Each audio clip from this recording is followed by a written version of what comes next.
우리가 서신서를 지금 계속 배우고 있습니다. 지금 신약의 서신서들을 여러분이 읽을 때 하나님 말씀인가 보다, 서신서니까 이렇게 로마 교회에게 편지를 했나 보다 라고 하지 마시고 편지를 왜 썼는지를 잘 보셔야 돼요.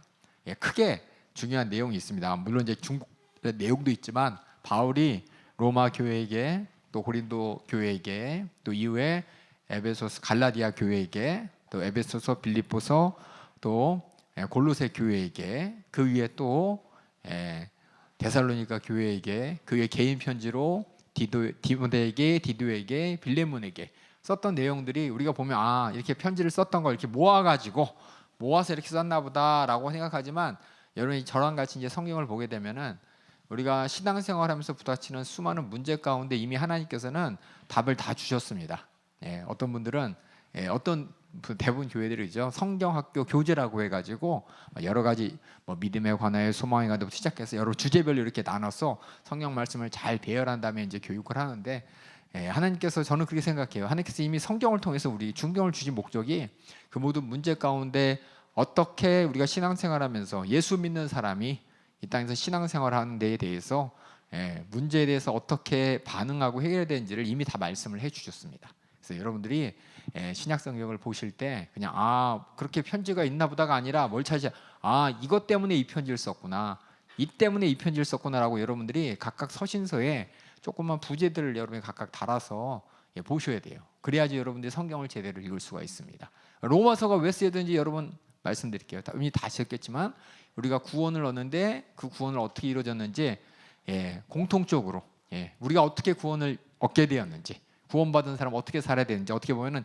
뼈다구죠. 큰 뼈다구. 신앙생활에 있어서 큰 뼈다구. 하나님에 대한 이해, 나에 대한 이해, 구원에 대한 이해, 또 구원받은 자로서 내가 과거와 어떻게 달라져야 되고, 특별히 성경 안에서 이스라엘 백성들의 율법을 강조하는 것과 우리가 복음으로 은혜로 구원받은 것이 뭐가 틀린지에 대해서 자세히 설명한 게 로마서라면, 이렇게 신앙생활은 우리가 교회 안에서 여러 가지 문제에 부닥칠 때 어떤 결정을 내리고 어떤 기준으로 해야 되는지 예를 들어서 쓴 게 고린도전서인 것이고, 또 교회 밖에 여러 가지 환난과 핍박에 대해서 우리는 어떻게 반응해야 되는지를 가르친 게 고린도후서고요.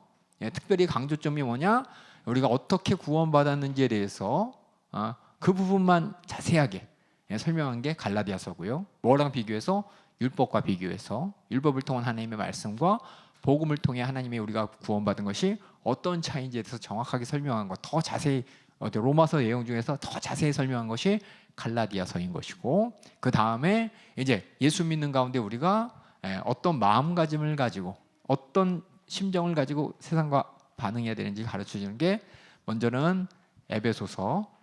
이건 아주 영적으로 깊이, 결국 나중에 마귀와 대적하는 것으로 끝나는 것이고, 빌립보서는 우리가 주님의 심정을 가지고 어떻게 구원을 이루어간다는 것을 빌립보서가 얘기한다면은, 골로새서는 세상의 거짓 철학들, 거짓 생각들, 이런 종교성과 하나님의 진리와 부닥칠 때 우리가 어떻게 하나님의 우선권을, 다시 말해서 우수성이라 그럴까요? 뭐랄까, 하나님의 감히 세상과 비교할 수 없는 진리의 확실성을 가져야 되는지, 하나님이 창조주로서, 또 하나님께서 모든 철학과 다른 진리를 가르쳐 주신 분으로서 우리에게 온전하게 속지 않을 진리를 주셨다는 것이 이제 골로새서인 것이고, 그렇게 우리가 신앙생활하면서 우리의 마음가짐을, 우리의 생각과 자세를 잘 갖췄다면, 그 다음에 이제 오늘 함께 읽게 될 데살로니가 전서랍니다. 데살로니가 전서 뭐냐? 물론 이제 예수님께서도 말씀하셨죠. 마지막 때 우리가 어떻게 준비해야 되는지, 다 신부의 믿음을 가지고 준비해야 된다라고 하는데, 이 마지막 때 그럼 우리가 어떻게 해야 되는지, 아까 봤지만은 로마서나 또 갈라디아서나 에베소나 빌립보서나 또 골로새서나, 여기 이제 그런 거보다는 이제 다른 내용, 예수님께서 강조하신 내용도 가르친 내용이었지만, 데살로니가전서 특별히 이 부분에 마지막 때 재림의 시대에 우리가 어떤 모습으로 그날을 준비해야 되는지에 대해서 얘기하고 있습니다. 그래서 여러분들이 우리가 신앙생활할 때 있어서 하나하나 우리가 신앙생활에 부닥치는 수많은 문제점들이 있어요. 문제점들을 어떻게 해결해야 되는지를 바울이 각 교회에 대한 편지를 하나님께서 이렇게 모아주시고 순서별로 정리를 해주셨어요. 그래서 여러분들이 바울 서신서라든지 일반 서신서를 읽을 때 그냥 있나 보다가 아니라 주제를 보셔야 돼요. 주제를. 그 주제가 뭐냐? 우리가 신앙생활할 때 오해하고 궁금하고 또 내가 따라야 될 것을 분명하게 지시를 하신 하나님 말씀이니까, 여러분들이 우리 예수님이 이미 가르쳐 주신 복음이 있죠, 그렇죠? 그거에 대한 어떻게 보면 교회에 대한 적용편이죠. 그러니까 여러분들이 복음서를 통해서 예수님이 가르치신 여러 가지 얘기들이 있어요. 마지막 때에서 얘기하시고 제자로서는 이렇게 살아야 된다도 얘기하시고 어떻게 구원 얻었는지 얘기하신 그것을 서신서의 각 교회에 맞춰서 상황에 따라서 그 문제를 하면서 이렇게 잘 정리했다는 걸 보시면서 여러분 이제 서신서를 딱 정리하실 때 로마서 머리에 탁 떠올라야 돼요. 바울이 무엇을 얘기하려고 했는지. 갈라디아서 그럼 머리에서 뭐가 떠올라야 돼요. 그게 뭐냐, 우리 신앙생활에 있을 때 실질적으로 부닥치는 우리 안에 일어나는 궁금증이고 살아가면서 나타나는 문제들이거든요. 그러니까 여러분들 그것을 한번 잘 바라보시면서 그렇게 이해하셔야 돼요. 무슨 말씀이 알겠죠? 우리가 성경은 그냥 쓰여진 게 아닙니다. 믿는 자들에게 쓰여졌어요. 믿는 자들이 분명히 예수 그리스도의 복음을 귀로만 듣고 믿었지만은 실상 부닥치는 모든 현상 가운데 어떻게 되지 하는 사람들에게 글을 통해서 완벽하게 성경이 이렇게 더 이상 추가되지 않고 딱 있는 것은 이걸로 충분하기 때문인 것입니다. 그러니까 여러분들 오늘 함께 지난번에 하지 못했던 빌레몬서부터 시작할 텐데 한번 우리 8강의 맨 마지막 우리 복습 차원에서 8강의 맨 마지막 페이지 보면 조그만 표가 나올 겁니다. 표를 잠깐 볼까요? 표를 보면 이렇게 나와 있죠. 그렇죠? 이 표 다 보이시죠? 이게 이제 교회 안에 일반적인 교회 가운데 이제 문제인데 문제가 있었어요. 에베소 교회는 어떤 문제가 있었냐? 교회가 분열이 돼요. 역경 가운데. 그 역경의 실체가 누구냐? 바로 마귀 역사라는 걸 가르쳐주면서 절대 너희는 분리되면 안 된다. 그리스도를 머리로 해서 우리는 몸의 지체로서 하나 돼야 된다라고 강조하는 게 에베소서고, 빌립보서는 뭐냐? 고난 가운데 뭐예요? 복음 전파가 방해받습니다. 안에도 밖으로. 그때 우리는 고난 가운데 뭐냐? 기뻐하면서 주님의 심정을 가지고, 그렇죠? 겸손해져서, 겸손한 게 사람이 겸손한 게 아니라 복음 안에서 내 자리를 찾고 복음을 전하는 주님의 심정을 우리가 재현하는 그 겸손을 우리가 가지고서 고난 가운데, 여기 나와 있죠. 문제가 복음 전파를 방해받는 거예요. 복음 전파를 위해서가 주님의 심정을 가지고 복음 전한다라는 것이고, 골로새서는 세상 유행, 사상, 철학들, 그렇죠? 여러 가지 이거냐 저거냐 다원주의에 막 헷갈리는 이런 자들에게 속지 말라는 겁니다. 오직 하나님의 비밀인 그리스도를 통해서 온전한 지혜를 가져라. 이런 상황을 여러분이 잘 알고 성경을 읽으셔야 됩니다. 무슨 말씀인지 알겠죠? 그러니까 성경을 바라볼 때 우리는 그냥 나 한 번 읽었어 그러면 안 돼요. 어떤 문제가 딱 도달하면 뭐냐? 여기 성경학교에서 하신 분들은 그거 해당한 구절을 자꾸 찾으셔야 돼. 구절을 정확하게 몇 장 몇 절은 못 찾지만 그 내용은 어느 서신서에 있었어 라면서 막 찾아보시면 돼. 그게 이제 우리가 성경학교를 하는 이유고 여러분이 성경을 읽는 목적입니다. 그러니까 여러분들이 결국 우리가 성경은 믿는 자들의 당하는 모든 현실 가운데 당하는 문제를 해결해 주고 싶어서 하나님이 주신 성령의 감화 감동으로 기록된, 그리고 그 당시뿐만 아니라 지금도 우리에게 동일하게 진리인 말씀입니다.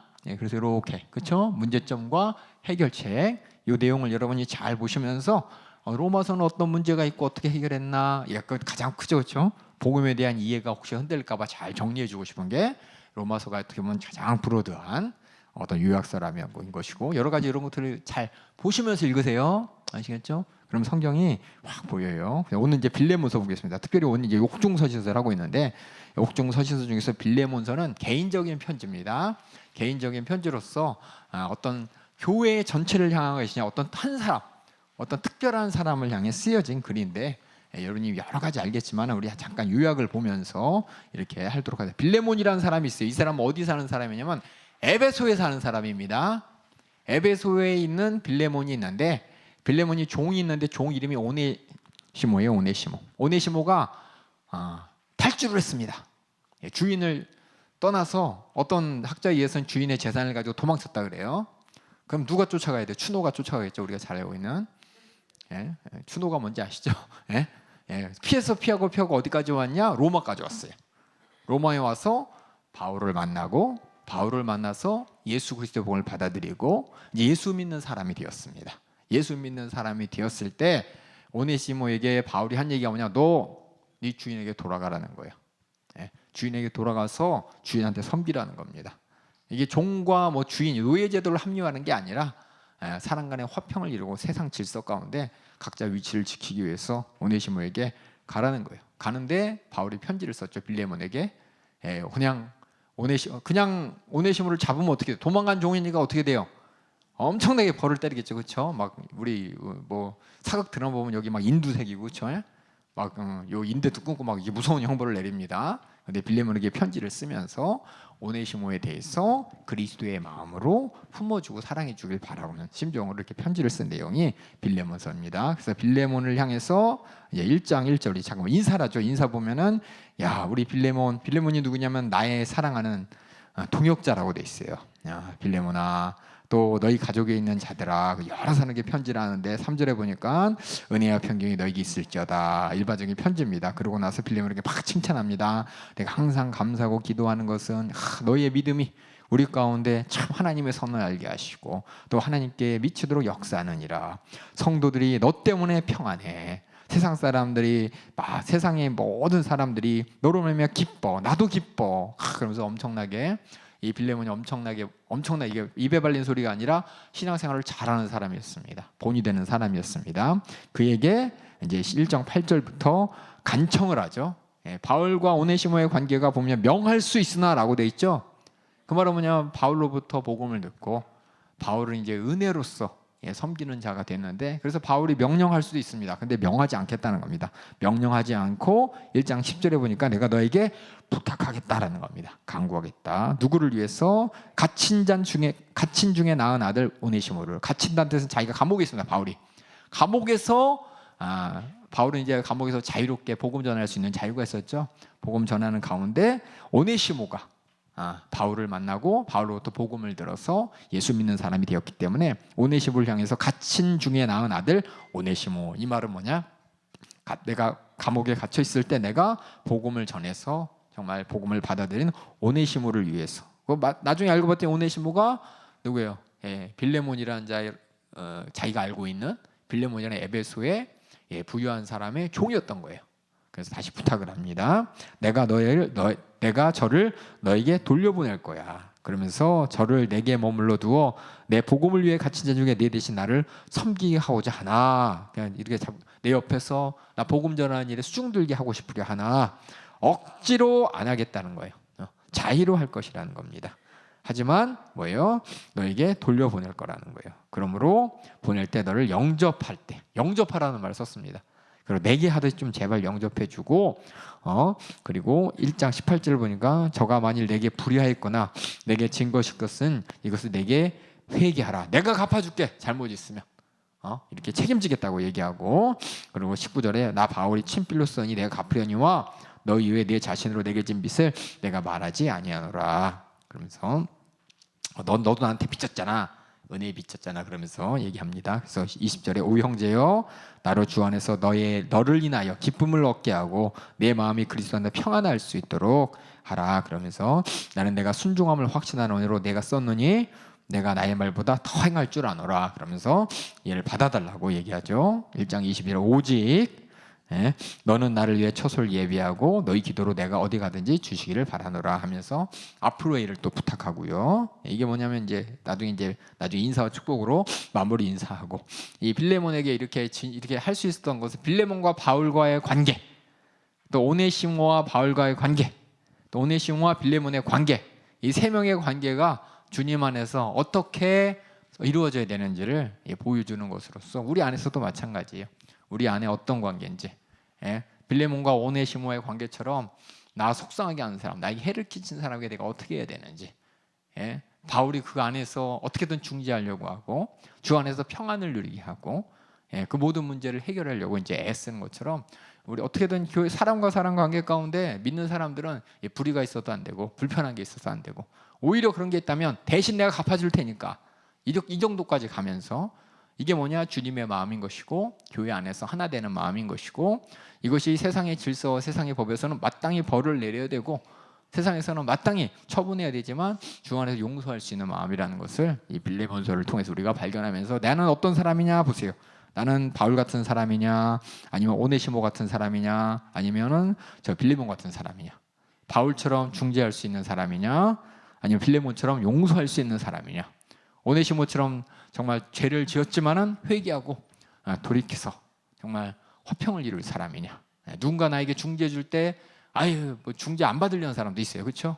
나를 위해서 참 편들어주는 그 사람 필요 없다고 그 말에 순종해서 가서 화평을 이루는데, 누구자 화평을 나를 위해서 이루고자 한다면 그게 이제 주님의 일이고 그게 주님의 목사로 받아들여야 되는데, 화평을 이루고자 하는 그 사람에게 내 자존심 세우고 또 저 불편한 거 내가 해결 안 하려고 하고, 하나님께서는 그를 통해서 어떻게든 관계를 열어주시려고 하는데 나는 거부한다면은 하나님 뜻이 아닌 것이죠. 그러니까 이 세 사람의 관계를 잘 보시면서 내가 때로는 누구죠? 바울처럼, 내가 때로는 빌레몬처럼, 내가 때로는 오네시모처럼 어느 자리에 있든지 주님의 뜻 안에 이루어질 수 있는 것이 무엇인지 여러분이 잘 확인하시고 또 그렇게 하나님 뜻을 이뤄가는 여러분 되길 부탁드리겠습니다. 여기서 빌레몬서를 통해서 그런 게 있었나 보다가 아니라 자꾸 나를 대입시켜야 돼요.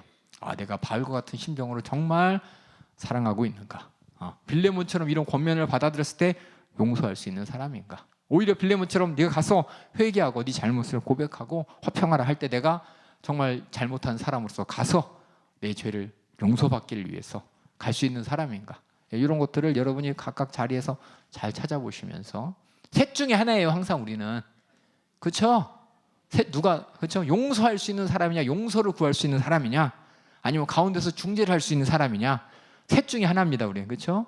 항상 이 셋 가운데 나는 어느 자리에 있든지 주님의 뜻 가운데 화평을 이루고 또 주님의 뜻을 이루는 우리 모든 성도들 되길 바라겠습니다. 빌레몬서를 그렇게 읽으시고, 이제 오늘은 데살로니가 전후서 또 디모데 전후서 디도서 하겠습니다. 여기 보면 데살로니가 전후서를 여기 뭐라고 써 있냐? 재림을 기다리는 교회에게라고 써 있죠. 데살로니가 교회, 그럼 여러분 머릿속에 뭐 나타나느냐? 재림을 기다리는 신천지 이단, 다 마지막 때를 막 들이대면서 많은 이단들이, 그렇죠? 마지막 때 주님의 재림에 대해서 계시는 이렇고 뭐고 이렇고 이런 사람들 많아요, 그렇죠? 그런 사람들이 정말 데살로니가 전후서를 읽었는지 안 읽었는지 저는 궁금해요. 데살로니가 전후서에 이 마지막 때를 기다리는 사람들에게 어떻게 해야 되는지 자세히 설명했는데, 보면 그 사람들은 데살로니가 전후서를 예를 들면서 주님 오시는 날 이렇게 해야 된다는 말은 쏙 빼놓고 자기 유리한 것만 찾아요. 그러니까 데살로니가 전후서를 보면은 공통적으로 나타나는 말이 있을 거예요. 그거 한번 다시 확인하도록 하겠습니다. 그래서 데살로니가 전후서는 재림을 기다리는 교회에게. 근데 앞에 있는 교회들은 재림을 안 기다렸나요? 안 기다렸나요? 기다렸죠. 그래서 특별히 데살로니가 교회에게 이 재림을 기다리면서 문제가 생긴 겁니다. 그렇죠? 우리가 지금 한번 가만히 생각해 보세요. 우리가 복음을 통해서, 그렇죠? 복음을 듣고 믿어서 구원을 받았죠. 구원을 받았을 때 우리가 어떻게 구원을 받았느냐? 가만히 생각해 보세요. 구원을 받았을 때 복음을 통해서 예수님이 누구시고 무엇인지를 알고, 그다음에 구원을 받았어요. 구원을 받았습니다 할 때 어떻게 구원받았습니까? 그럼 물론 믿음으로인데, 믿음으로의 다른 말이 이제 은혜로죠. 은혜로, 이게 이제 복음을 믿음으로, 이걸 가운데 은혜로, 그렇죠? 그래서 보세요. 예수 믿고 여기서 회개해서 기도해서, 그렇죠?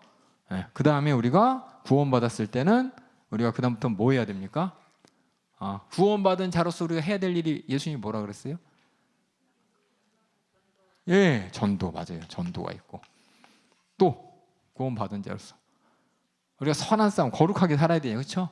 그러니까 먼저 전도, 이게 뭐냐면 바깥을 향해서, 그렇죠? 그럼 나를 향해서는 내가 뭐예요? 그리스도의 분량까지 자라나야 되겠죠? 계속 예수님의 마음과 심정을 알고 자라나야겠죠? 지금 현실 내가 해야 될 거, 그렇죠? 예수 믿고 교회 안에서, 그렇죠? 교회 안에서, 교회 밖에서, 그렇죠? 그래서 이 서신서들이 뭐예요? 교회 안에서 어떤 문제에 대해서 어떻게 해요? 교회 밖에서 고난과 핍박과 세상에서 어떻게 되는지 라고 했다면, 또 그 다음 우리는 플러스 뭐냐면 재림을 기다려야 되잖아요, 그렇죠? 그러니까 우리 신앙생활이 쭉 보면은 먼저는 내가 주님 앞에 계속해서 죄와 싸워 이기면서, 마귀와 싸워 이기면서, 그렇죠? 마귀와 대적하면서 거룩해져야 되는 것이고, 또 예수 그리스도의 복음을 전하고 고난과 핍박 가운데 이어나가야 되는 것이고, 더 나아가 우리가 또 이 세상 가운데 주님 오실 날을 기다려야 되는 거잖아요, 그렇죠? 그럼 보세요. 이 로마서는 이 회개에서 우리가 이렇게 구원받은 상태가 되기에 어떻게 그것이 이루어졌느냐를 설명한다면, 그렇죠? 고린도전서는 우리가 교회 안에서 여러 가지 문제가 부닥쳤을 때, 이건 뭐냐면 내가 아니죠. 내가 아니라 이제 대부분, 물론 나부터인데, 고린도전서의 내용은 다 뭐냐, 교회 안에서 여러 가지 의견이 부닥칠 때, 여러 가지 사정할 때 이거 해야 되나 저거 해야 되나 그걸 분별할 수 있도록 고린도후서는 외부의 핍박과 고난에 대해서 어떻게 해야 될지, 그리고 아까처럼 갈라디아서는 특별히 여기에 대한 오해가 생길까 봐 다시 한번 어떻게 우리가 구원 얻었는지 율법과 복음에 대해서 다시 잘 설명하죠. 우리 교회도 율법과 복음의 조화 다 테이프 들으셨죠? 그게 갈라디아서 거기 주 내용이고 로마서 내용입니다. 그런 다음에 아까 얘기했듯이 교회 안에서 우리가 하나님과의 관계가 세상 가운데 골로새서를 통해서 세상의 유행이나 사상에 대해서 우리가 어떻게 진리로 이겨야 되는지, 또 교회 안에서 아까 여기 마찬가지예요. 여기 교회 안에서 이런 찢어지는 문제들이 있을 때 무엇을 해야 되냐가 만약 고린도라면 우리는 그러면 안 되고 하나 돼야 된다라는 말이 에베소서 말이고, 또 수많은 고난과 또 핍박이 있을지라도 우리는 구원을 예수 그리스도의 복음을 전하는 일에 이루어야 된다라는 게 빌립보서고, 그렇죠? 그 다음에 이제 재림에 대해서 이 부분은 얘기는 안 했잖아요, 그렇죠? 그러니까 이게 뭐냐, 우리가 진짜 예수 믿고 구원받아서 살아야 될 우리의 모습이 지금 이런 서신서를 통해서 한 부분 지금 메꿔지는 겁니다. 한 부분, 특별히 이 부분에 집중해서 에베소서 이 부분, 제가 여기로 했지만 어느 특별한 부분을 집중해 가면서 신앙생활을 했을 때 중요한 점을 강조하는 게 에베소서, 빌립보서, 골로새서, 고린도전서, 후서, 갈라디아서 이런 것이고, 이제 드디어 나온 거예요, 이 재림에 대해서. 근데 대부분 교회는 여기까지는 많이 안 해요, 그렇죠? 재림에 대해서 얘기 안 하고 그냥 여기 안에서 교회 안에서 우리 하나 되어야 합니다, 그렇죠? 고난과 핍박을 이겨야 됩니다, 그렇죠? 예수 그리스도는 복음을 만약 우리가 구원받은 은혜 망각하면 안 됩니다, 이 정도로 되는데 여기까지 데살로니 교회는 여기까지 된 거예요. 여기까지. 그래서 예수님의 재림에 대해서 우리가 어떻게 되는지에 대해서 왈가왈부한 문제가 생길 땐 데살로니가 교회를 보게 되는 것이고, 다시 말해서 이렇게 데살로니 교회까지 나타난 이 모든 문제가 뭐냐면 구원받은 자로서 우리가 어떻게 구원을 지키면서 신앙생활해야 되는지에 대한 내용들을 이렇게 어떻게 보면 열거를 쭉 하자면 한도 끝도 없지만은 이렇게 덩어리를 져서 본 것을 알면은 우리가 신앙생활을 내가 제대로 잘하고 있나 안 하고 있나를 이런 서신서를 통해서 하나하나 확인해 가면서 체크를 할 수가 있습니다. 그래서 많은 사람들이 욕을 안 해요, 그렇죠?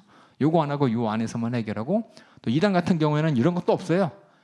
자기 회개도 없어. 어떤 때는 중요한 게 뭔지도 모르고 이단 같은 데서 그냥 한 구절에 꽂혀가지고 자기 마음대로 해석하는데, 여러분 성경 전체를 볼 수 있을 때 성경을 우리에게 왜 주셨는지 잘 보셔야 돼요. 교회에게 주셨습니다.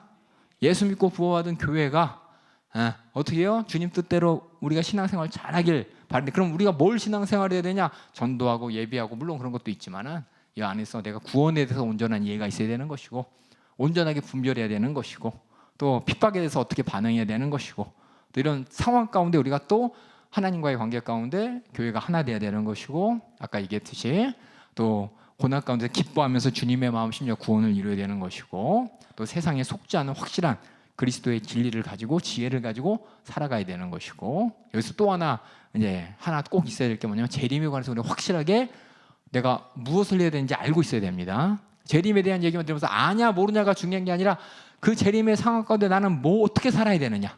이게 데살로니가 교회도 아마 어려졌을 거예요.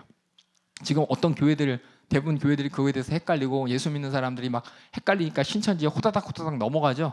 모르니까. 성경에 분명히 기록됐으니까 우리 한번 확인해 보겠습니다. 데살로니가 전서 후서가 재림을 기다리는 교회에게, 그래서 바울의 태도는 칭찬해 줍니다. 야, 잘하고 있다.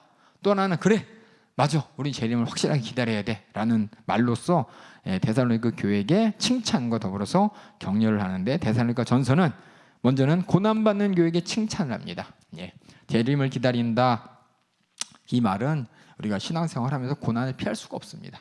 매 시간이 고난이에요. 그 가운데 잘 기다리고 있다는 겁니다. 데살로니가 전서 편지를 언제 썼냐 쭉 보면은 데살로니가 바울이 이제 2차 전도 여행을 쭉 하면 데살로니가를 언제 복음을 전했냐면은 드로아를 지나서 유럽으로 왔죠, 그렇죠? 유럽 와서 빌립보에서 복음을 전하고 감옥에 갇혔다가 벗어났죠.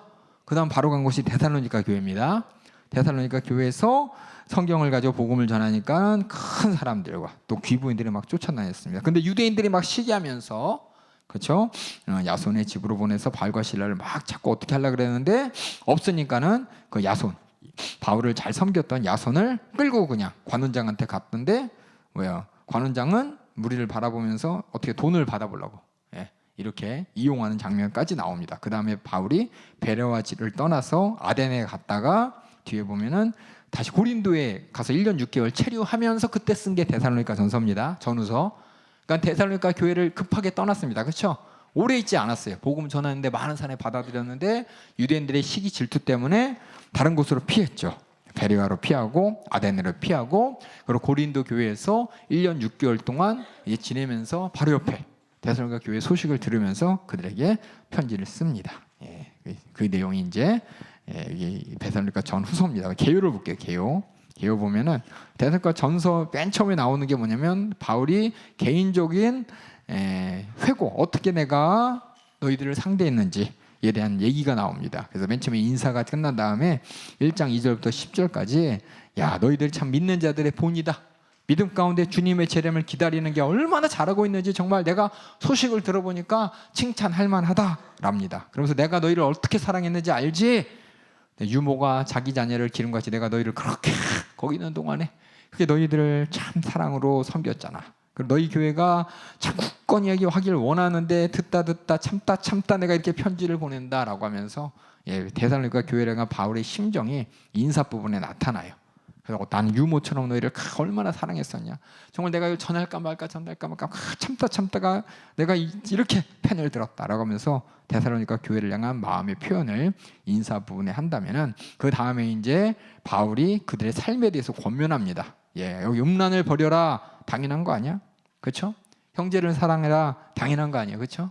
이게 안 이루어지니까 대부분 교회에서 이루어지지 않고, 또 특별히 이제 아데네죠. 그리스 지역에서 이루어지지 않는 게 음란하고 또 미움, 다툼, 시기, 질투 이런 것이니까는 음란과 사랑에서 얘기하면서 그 다음에 너희 손으로 일하기를 힘쓰라라고 썼습니다. 재림에 대한 태도를 이렇게 썼어요.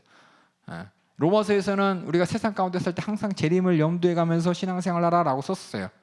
여기서는 뭐냐면 맞아. 그런데 뭐냐? 마지막 때라고 아무것도 안 하려는 사람이 있어요. 종말론자들, 그렇죠?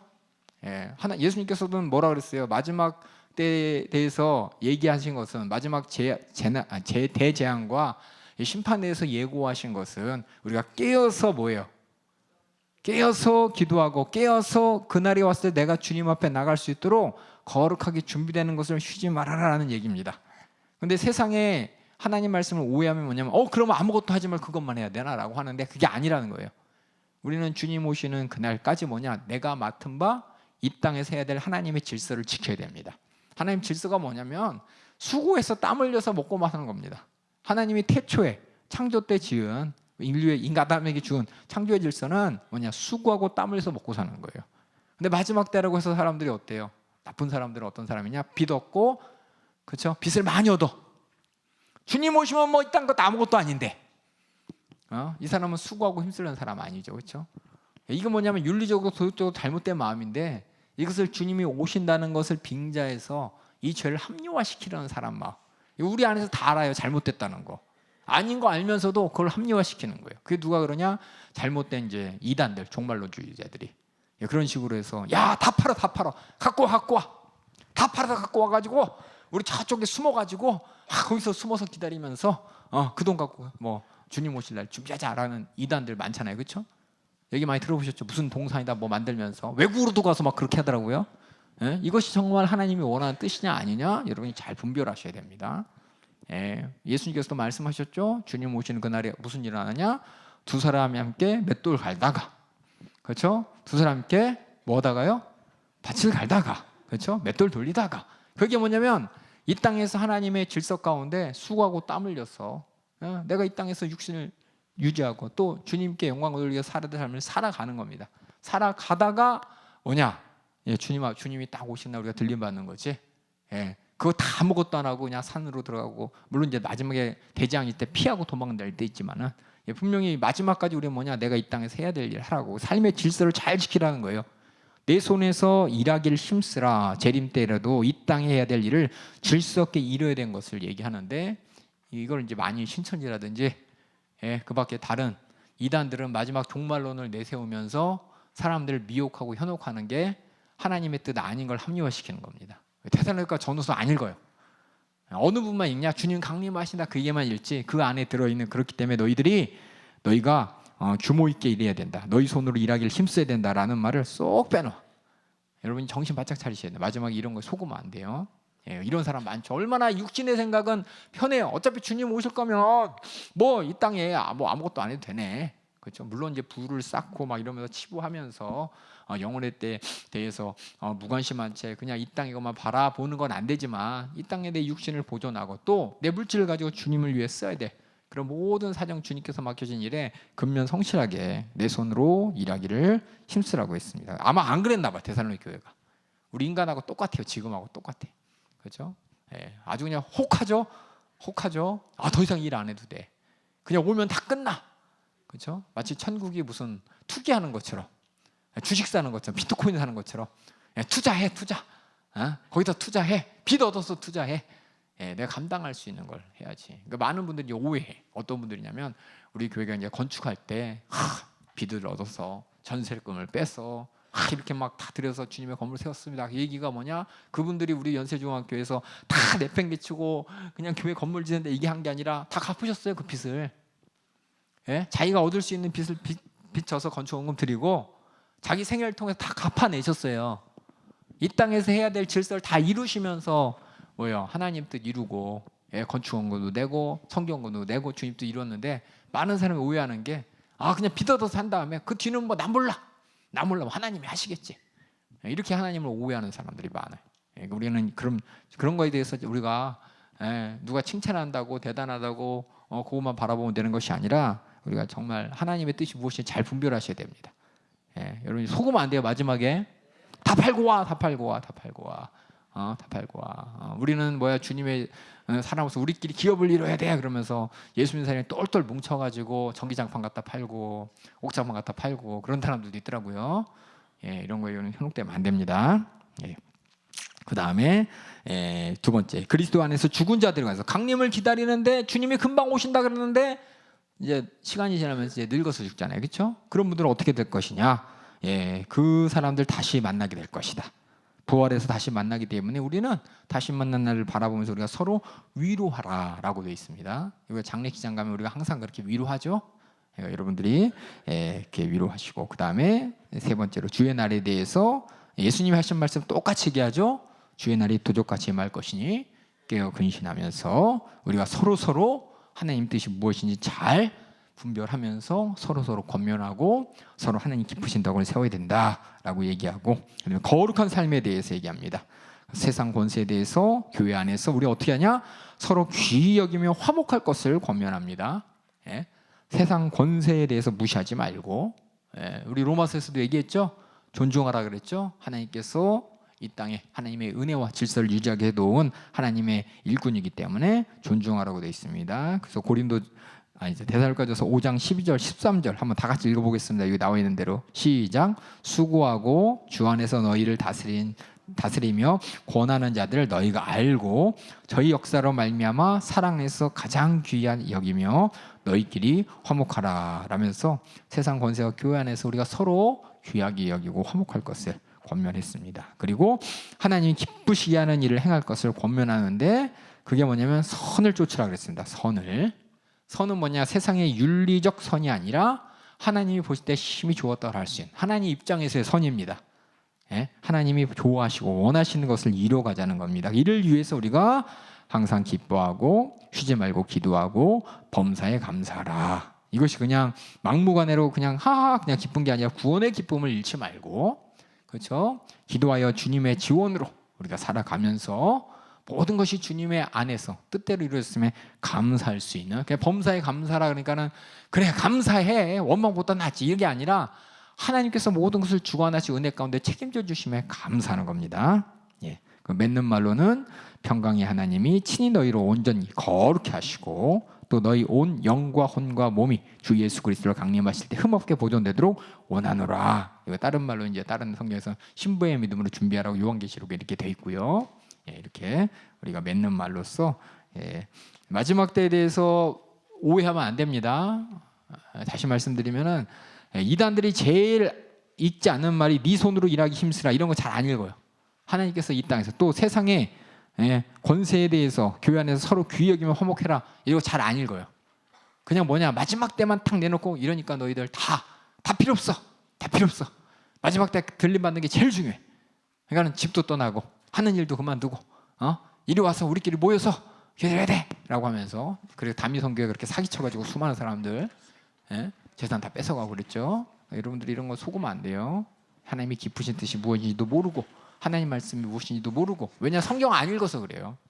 성경 읽을 때 내가 읽고 싶은 것만 읽지 어떤 상황에서 어떤 말씀을 주셨는지 몰라서 그렇습니다. 여러분들은 바라는 것은 제가 이런 말씀드리지만 성경 구절 한 절 딱 외우고 끝이 아니라 그 구절 앞뒤를 보면서 이 말씀을 왜 하셨나 보시고 또 예수님께서 말씀하실 때 어떤 의도로 하셨는지 잘 이해하시고 또 이 서신서도 그냥 막 읽지 말고 그 교회 사정이 어땠길래 바울이 이 편지를 써야만 했나 그 교회 사정도 바라보시면서 사정에 따라서 이 말했는데 다른 사정에 막 그 말 갖다 끼고 엉뚱한 데다 이렇게 적용하면 안 됩니다.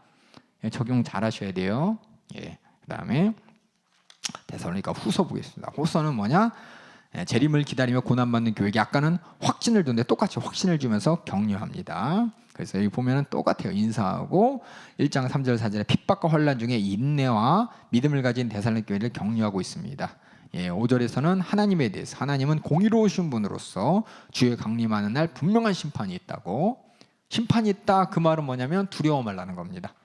심판이 있다 그 말은 내가 아니라 세상에 대한 심판이기 때문에 나는 구원받았기 때문에 감사할 일이죠. 그래서 바울이 그 재림의 날을 설명하면서 사건들을 우리 2장 1절부터 12절 한번 읽어볼까요? 형제들아 우리가 너희에게 구하는 것은 우리 주 예수 그리스도의 강림하심과 우리가 그 앞에 모임에 관하여 영으로나 또는 말로나 또는 우리에게서 받았다 하는 편지로나 주의 날이 이르렀다고 해서 쉽게 마음이 흔들리거나 두려워하거나 하지 말아야 한다는 만약에 것이라. 두렵고 마음이 흔들리면 이상한 겁니다. 그럼 뭐 해야 돼? 두려워해 어떻게 돼? 재산 다 팔아갖고 와. 그럼 되나요? 호가닥 넘어가는 거예요. 마음이 흔들리면 우린 뭐냐? 그 안에서 주님의 뜻이 무엇인지 잘 분별하면서 우리가 정말 맡은 자리에서 세상에서도 해야 될 일 하고 무엇보다도 내 믿음 지켜가면서 이렇게 딱 주님이 오시는 날 내가 딱 거룩하다는 말이 뭡니까? 거룩하다는 게 그냥 세상이 거룩이 아니라 죄에 대해서 내가 확실히 알고 보고 이기고 있는 겁니다. 사단마귀 교회를 알고 보고 이기는 겁니다. 그러니까 죄에 대해서 확실히 내가 알고 이기는 게 거룩한 건데 거룩하다니까는 뭔지 모르지만 교회 안에서 그냥 뭔지 거룩한 사람들 막 쫓아다니면서 집안 일도 안 하고 돈 벌 일도 안 하고 윤리적 도덕적인 거 다 때려 우리 양심적인 거 그것도 다 때려치고 그냥 뭐 교회 안에만 있으면 되지 뭐 이러면서 뭔가 이렇게 신비주의적이고 뭐 샤머니즘적인 이게 거룩한 게 아닙니다. 거룩한 거는 하나님께서 죄라고 하는 것들 그런 것들에서 완전히 내가 돌이키는 것이고 하나님이 기뻐하시는 일 이루어가는 게 거룩한 겁니다. 근데 그러지 않은 사람들이 뭐냐? 두려워. 그러니까 진짜 내가 재림에 대해서 준비되지 않은 사람은 그 얘기 들으면 두렵습니다. 두려워. 준비된 사람들은 성경에 나오죠. 준비된 사람들은 뭐라 그래요? 마라나타 그래요. 준비된 사람은 마라나타. 두려운 사람들은 어떻게 해야 돼? 거기에 호가닥 넘어가죠. 집 팔고 돈 팔고 다 팔고 따라와. 집도 다 떠나고 다 따라와 이렇게 그렇죠? 어떻게든 내 식구들 구원해야 되는데 구원할 거 그냥 다 땡겨치고 그냥 오라고 이렇게 분리시킵니다. 세상과 분리시키고 물론 세상이란 얘기하는 것은 악한 세상이 아니라 내가 이 세상에서 해야 될 그런 마땅한 일들에 분리시키고 가족과 분리시키고 마땅히 내가 해야 될 일들까지도 다 분리시켜가면서 어떻게 해요? 오해하게 만드는 게 그래서 두려운 사람들이 그래요. 생각해보세요. 두려우니까 방법이 있다 그러면 뭐지 이래요. 하나님 말씀 안에서만 우리가 두렵지 않은 방법을 찾는 거지 어떤 세상의 방법이나 어떤 분리를 통해서가 아닙니다. 그래서 이게 두려워하면 안 돼요. 두렵고 이거보다 떨린다 그럼 빨리 두려워하는 이유가 또 마음이 흔들리는 이유가 뭔지 잘 알고 내가 정말 신부의 믿음으로 준비되지 않았음을 빨리 준비하기 위해서 기도하고 하나님 말씀 쫓아가고 회개하고 성령 충만함을 위해서 기도하고 그러셔야 돼요. 그 다음 또 읽어주세요. 누가 어떻게 하여도 너희가 미혹되지 말라. 먼저 배교하는 일이 있고 저 불법의 사람 곧 멸망의 아들이 나타나기 전에는 그 날이 이르지 아니하리니 그는 대적하는 자라 신이라고 불리는 모든 것과 숭배함을 받는 것에 대항하여 그 위에 자기를 높이고 하나님의 성전에 앉아 자기를 하나님이라고 내세우느니라. 자기를 하나님이라고 내세우는 게 누구예요? 이만이죠, 그렇죠? JM에 쓰고 자기가 여호와고 자기가 그리스도고 이런 거 잘 보셔야 돼요. 그 다음 또 읽어주세요. 내가 너희와 함께 있을 때에 이 일을 너희에게 말한 것은 기억하지 못하느냐? 너희는 지금 그로 하여금 그의 때에 나타나게 하려 하여 막는 것이 있는 것이 아나니 불법의 비밀이 이미 활동하였으나 지금은 그것을 막는 자가 있어 그 중에서 옮겨질 때까지 하리라. 그때 불법한 자가 나타나리니 주 예수께서 그 입의 기운으로 그를 죽이시고 강림하여 나타나심으로 패하시리라. 악한 자의 나타남은 사탄의 활동을 따라 모든 능력과 표적과 거짓 기적과 불의의 모든 속임으로 멸망하는 자들에게 있으리니 이는 그들이 진리의 사랑을 받지 아니하여 구원함을 받지 못함이라. 예, 다시 말씀드릴게요. 우리의 구원은 어떻게 받았습니까? 내 노력으로 받은 거 아닙니다.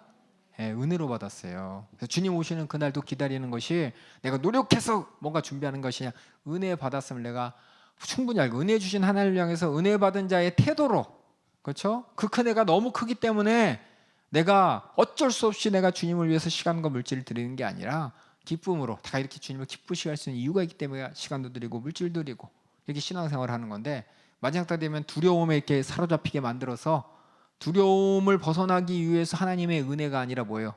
내가 뭔가를 해야겠다는 조급하게 만들어서 은혜를 잊어버리게 만듭니다. 불법자들이나 거짓 선지자들이나 적그리스도를 하는 일은 은혜랑 상관없이, 말은 은혜지만은 정말 구원의 은혜보다 다시금 거꾸로 돌아가. 네 두려움을 없애려면은 이렇게 해. 뭘 하냐? 돈 내. 예? 노력해. 네 의를 만들어. 네 사람들이 너한테 인정받아야 돼. 라고 하면서 은혜의 자리를 벗어나게 만듭니다. 그다음 또 읽어주세요. 이러므로 하나님이 미혹의 역사를 그들에게 보내사 거짓 것을 믿게 하심은 진리를 믿지 않고 불의를 좋아하는 모든 자들로 하여금 심판을 받게 하려 하심이라. 예수님이 하신 말씀하고 똑같죠, 그렇죠? 예, 마지막 때 거짓 선지자들, 적그리스도 나타나고 여러 가지 표적과 이적과 기적으로 속인다는 거 여러분이 잘 보시면서 그게 어떤 건지 여러분 잘 분별해야 될 것이, 내가 어떻게 구원을 받았나 그거 잘 알고 계시면 돼요. 은혜로 구원받은데 은혜 빼놓고 딴 거 막 요구하고 딴 어떤 행위와 어떤 딴 내 두려움을 없애기 위해서 내가 해야 될 것은 회개해서 죄사함 받는 건데, 믿음으로 죄사함 받는 건데, 두려움을 없애기 위해서 우리의 노력과 어떤 물질과 우리 수고와 이런 것들에 집중하게 만드는 거. 그래서 내가 내 안에 은혜가 은혜되지 못하게 만드는 이런 것들이 적그리스도고 또 거짓 선지자들이 하는 거니까 여러분이 확실하게 내가 어떻게 구원받았는지를 알고 구원받은 자의 삶이 은혜로 이루어진다는 걸 꼭 기억하시기 바랍니다. 이렇게 이제 이루어지고, 그래서 마음이 막 흔들게 만들고 두려워하지 말고 또 미혹과 유혹 당하지 말아라. 제리따의 사건에서. 그러나 믿는 자들이 격려합니다. 믿음을 끝까지 지키며 견뎌내는 데살로니가 교회에 하나님께 감사하고, 또 내가 너에게 가르친 것 끝까지 지킬 것을 또 이렇게 격려합니다. 뭘 가르쳤을까요? 주님이 가르치신 말씀이죠. 주님이 가르치신 말씀대로 회개하고 기도하고 성령 충만하고 전도하고, 우리가 아까 얘기했던 우리 교회 믿음의 스케줄 잘 따라가시면 됩니다. 그다음에 바울의 호소. 그래서 마지막에 이제 자기를 위해서 아주 우리를 위해서도 기도해줘라고 하면서 다시 한번 무질서를 경계합니다. 그렇죠? 우리 3장 6절부터 15절 한번 읽어볼까요? 3장 6절부터 15절. 이게 가장 크게 뭐냐면 예수님의 그 종말론자들, 주님의 강림에서 언급하는 자들이 잘못 오해해서 하는 게, 자꾸 우리가 해야 될 삶, 이 땅에서 삶에 대해서 하나님의 이 땅에서 우리가 이루어져야 될 그 삶의 모습을 자꾸만 왜곡시켜가지고 신비주의나 이런 종말론자들 쫓아가면서 자꾸 이게 뭐라 그럴까, 아까 얘기했듯이 은혜가 은혜되지 못하게 만듭니다. 우리 3장 6절부터 15절까지 또 읽어주세요. 형제들아, 우리 주 예수 그리스도의 이름으로 너희를 명하노니 게으르게 행하고 우리에게서 받은 전통대로 행하지 아니하는 모든 형제에게서 떠나라. 게으른다는 거 나오죠, 그렇죠? 아까 전에 뭐라 그랬어요? 데살로니가 전서에서는 뭐 하지 말라 그랬죠? 내 손으로 일하기 힘쓰라 그랬죠? 꼭 이런 사람도 있나 봐요. 도박하듯이, 그렇죠? 노력 하나도 안 하고 그냥 얼떨결에 투기하듯이, 로또 맞듯이 그렇게 어정쩡 얼레벌레 설레벌레, 나는 하나도 안 하고 그냥 가려고, 천국 가려고, 또 재림에 내가 들림 받으려고 하면 안 되고, 이 땅에서 해야 될 일 똑바로 하라는 겁니다. 게으르면 안 된다는 게, 그 게으른 것이 육신을 내가 경영해야 됩니다. 육신을 경영할 걸 자꾸 남에게 떠넘기고 하나님 말씀 왜곡하고, 그래서 그런 사람 많잖아요, 그렇죠? 쉽게 살려는 사람들, 그렇죠? 어떻게든 다 뭐라 그러냐? 하나님 은혜래요. 참 이런 얘기 많이 들었어요. 자기가 쉽게 살려고 해갖고 어떻게 해갖고 쉽게 일이 풀어졌어. 수고도 안 하고 땀도 안 흘리고 이렇게 보면은 어떻게 저 사람이 저럴 수 있지? 어떻게 저 양심에 털날 수가 있지? 이런 일을 하는데 여기서 보면은 하나님의 은혜래. 이게 어떤 얘기일까요? 예? 예, 세상에 사기인데 사기 아닌 거 많죠? 예, 분명히 내가 저 사람을 이렇게 하는데 법에 안 걸리는 일 많잖아요. 예, 세상에서 막 손가락 드는 일인데 세상에서 법이로서 죄라고 안 하는 것들, 스스로 그걸 합리화해 가면서 그 일들이 다 뭐냐? 손에 이제 속고 안 하고 쉽게 돈 벌려는 사람들, 쉽게 육신의 일을 경유하려는 사람들, 수고 안 하고 되면 다 하나님의 은혜. 주식이 막 올랐어요. 야, 하나님 은혜다. 주식이 뚝 떨어졌어요. 하나님이 분명 배신하고 말죠. 여러 번 봤어요. 제가 주식 막 올라가고 막 그냥 갑자기 아파트가 올라서 야, 하나님 은혜예요. 근데 아파트가 폭락하고 주식 떨어지면은 갑자기 하나님을 배신하는 사람들 많이 봤어요. 주식 오르고 이거 하나님의, 물론 하나님이 주신 은혜일 수도 있지만 하나님의 은혜보다 그게 더 좋은 거예요. 그게. 그러면 이제 우리가 속고 있는 겁니다. 그래서 우리가 정말 하나님께서는 분명히 우리가 수고하고 땀 흘려서 이 육신을 경영하라고 하셨습니다. 이 범위를 세상에서는 벗어나는 게 참 대단하다고, 잘 산다고 하는데, 뭐 의사들이 그냥 의사 된 거 아닙니다. 여러분 아세요?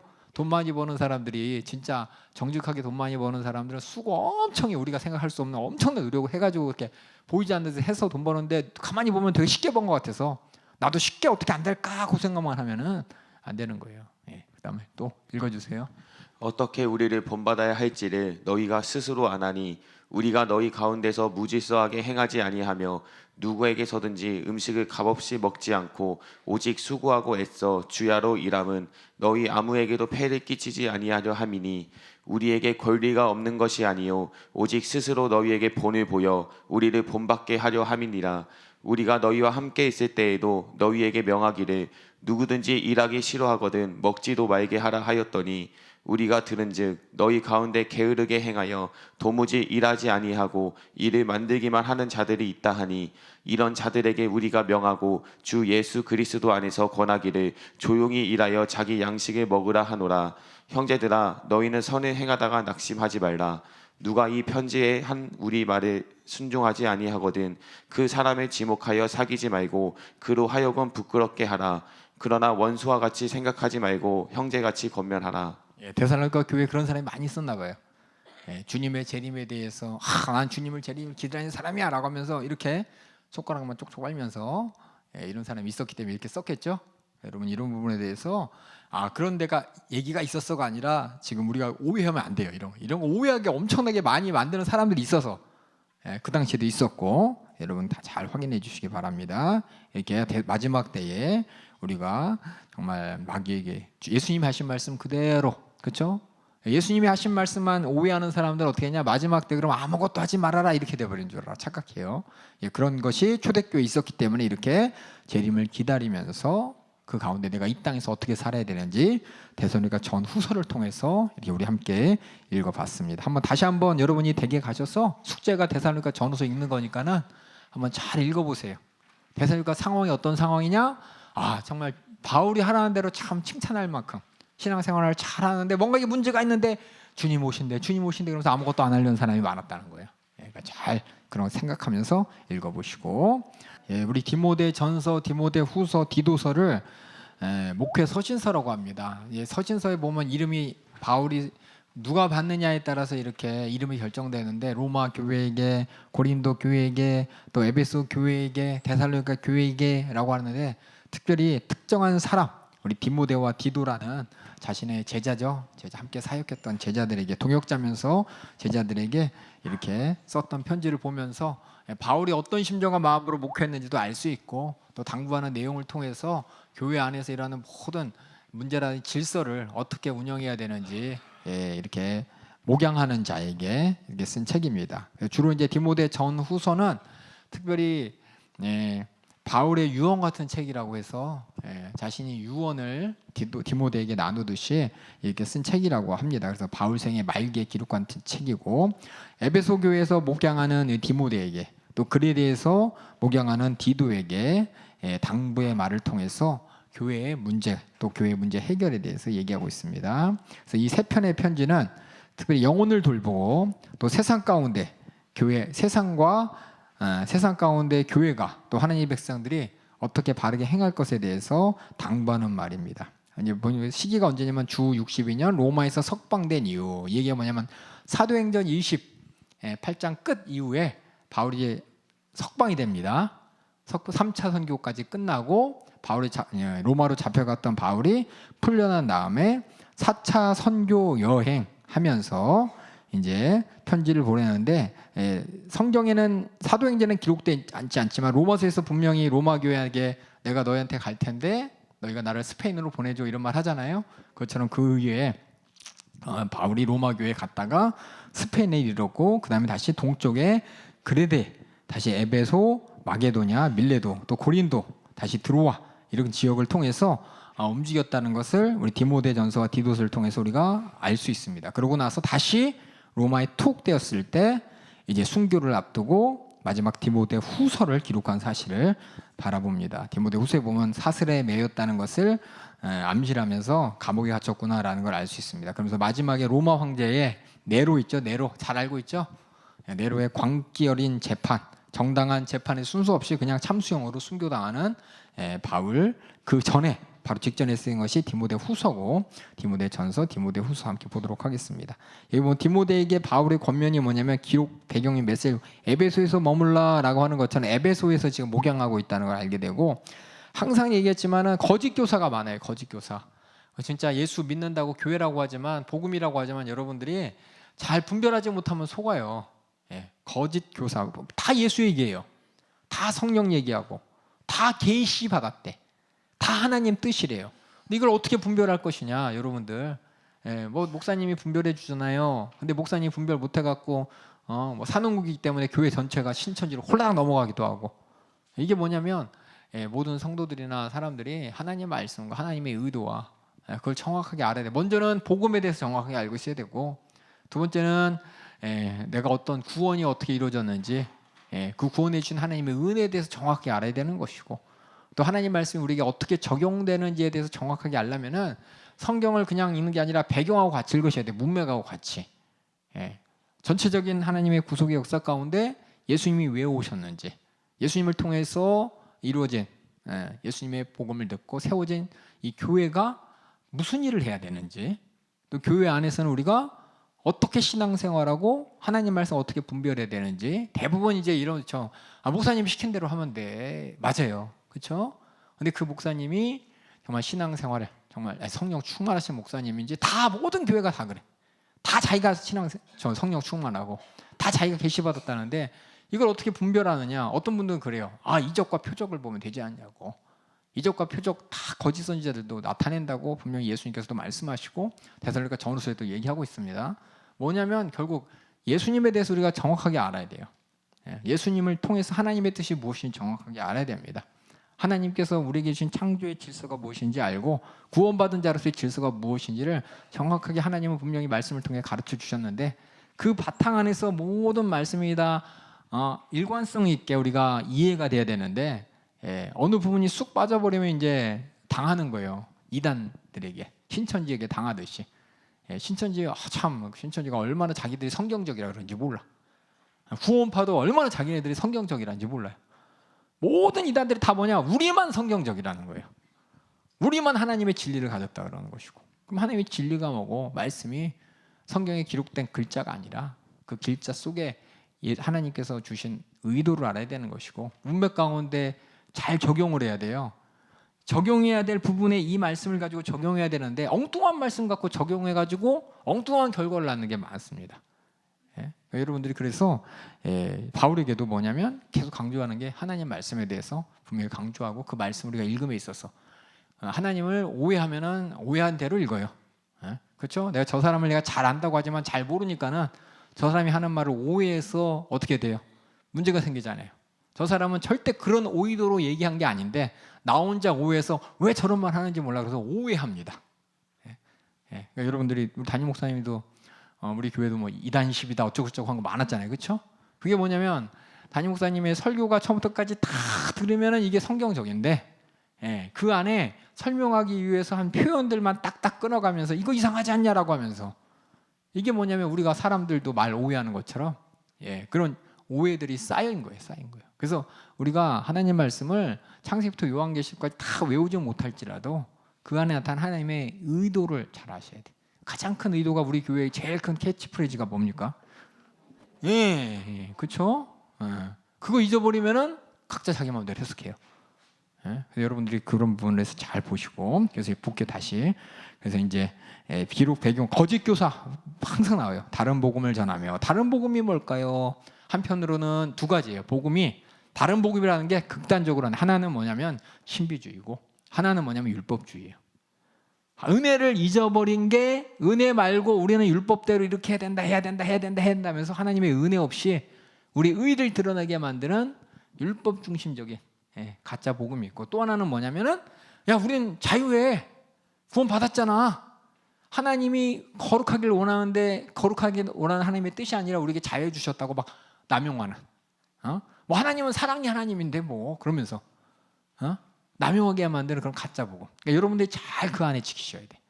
여러분, 우리 담임 목사님께서 율법과 복음의 조화 여러분 다 들으시고 읽으셔야 돼요.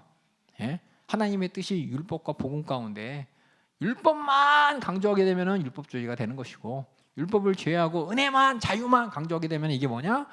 하나님을 우습게 여기고 결국 뭐냐면 내 수단으로 하나님을 사용하겠다는 겁니다. 그래서 율법과 복음의 조화를 잘 들으셔야 돼. 그게 정말 하나님을 이해하고 하나님의 심정을 이해하는데, 성경을 보는데 가장 어떻게 보면은 정확한 이 프레임을 우리에게 줍니다. 그래서 율법과 복음을 바르게 할 것을 권면합니다. 그래서 바울은 율법을 바르게 해석하고 그 의미를 파악하는 것에 대해서 가르칩니다. 왜? 자기가 율법자였잖아요, 그렇죠? 자기는 율법에 대해서 박사라고 했지만 예수 그리스도를 만난 다음에 자기가 잘못 알았다는 걸 깨달았어요. 그러니까 이게 뭐냐? 지금 그런 거짓 교사들이 바울이 보니까 과거에 자기가 그랬으니까 안다는 겁니다. 그리고 거짓 교사들은 바울의 옛 유대인의 반대 주장자, 그렇죠? 자기가 옛날에 했던 그 일이죠. 그래서 예수의 대속의 죽음과 부활을 통한 은혜의 구원을 여전히 불신하고 또 율법을 잘못 사용하는 거죠. 율법을 어떻게 돼요? 행위로. 율법은 뭐예요? 죄를 깨닫게 하는 거죠. 죄를 깨달아서 우리가 예수님의 십자가 앞에 가서 은혜를 구하게 만드는 게 율법인데, 자꾸만 예수님의 죽음도 부활하고 예수님의 부활의 은혜를 부정하게 되면은 예수님한테 율법을 듣고 깨달아서 나는 불쌍한 자구나, 나는 정말 하나님의 은혜 아니면 안 되는구나, 회개해야 될 자구나, 그리고 이렇게 가야 되는 그것을 가로막는 거예요. 가로막는 거. 그렇게 갈 수 있도록 율법을 우리에게 주셨는데, 율법을 오해한 사람들이 뭐예요? 내가 그래도 이런 율법을 잘 지켰고 내가 그래도 이렇게 하나님 앞에 의롭고 하면 내 의를 막 주장하게 되는, 하나님 앞에 나가는데 내 의를 막 주장하면서 나가면서 하나님 나 인정해 주실 거죠? 내가 인정받아야 되지 않습니까? 이거 잘못돼. 자기가 이전에 그랬기 때문에 이런 것들에 대해서 경고하고 있습니다. 그래서 예수님의 대속의 죽음과 부활을 부정하게 되면은 신기하다가 아니에요. 대속의 죽음은 내가 할 수 없기 때문에 예수님이 죽으신 것이고, 부활하신 것은 정말로 나를 하나님의 은혜 가운데 나에게 은혜로 구원을 확증해 주신 거기 때문에 대속의 죽음과 부활을 그냥 신기하다, 부활절이다, 야 고난주간이다, 그냥 그것만 바라보는 게 아니라 그 안에서 내가 구원받은 나는 정말 은혜로 구원받았구나라는 걸, 하나님이 정말 나를 불쌍히 여기시고 나를 위해서 이렇게 구원의 계획을 세우시고, 이것을 깨달아서 내가 하나님 앞에 인격적으로 회개할 모습으로 다가가서 죄사함의 약속을 가지고 회개할 때 죄사함 받게 해주시고, 그것을 예수의 부활을 통해 확증하시면 소망을 주신 거, 참 감사하다라고 이렇게 은혜 받은 자로서 나가야 되는데, 이걸 잊어버리게 만드는 게 뭐냐? 이 예수님의 대속의 은혜, 또 부활로 나타난 약속을 잊어버리게 만드는 겁니다. 그래서 예수님의 대속의 죽음, 부활의 은혜, 이 복음에 대해서 계속해서 오해하게 만드는 거짓 교사들. 우리 예수 믿는 사람의 중심에는 복음이 있습니다. 복음의 중심에 십자가가 있고요. 십자가와 부활이, 십자가와 부활의 중심에는 죄의 사함이 있습니다. 근데 요거 쏙 빼놔요. 저번에 첫 시간에 얘기했지만 죄의 사함은 쏙 빼놓고 구원, 천국, 영생, 평안, 행복, 축복, 은혜, 그럼 죄 사함은 쏙 빼놓고 그냥 그것만 얘기하면은 똑같이 은혜 찬양하고 똑같이 행복 찬양하고 똑같이 그러는데, 진짜 하나님께 왜 찬양 올려드려야 되고 하나님께 뭘 감사해야 되는지 그냥 모른 채 그냥 하게 되는. 여러분들이 그래서 이걸 잘 이해하시면서 거짓 교사 절대 복음에 대해서 이걸 그래서 제가 계속 강조하는 게 복음 잘 알아야 된다고.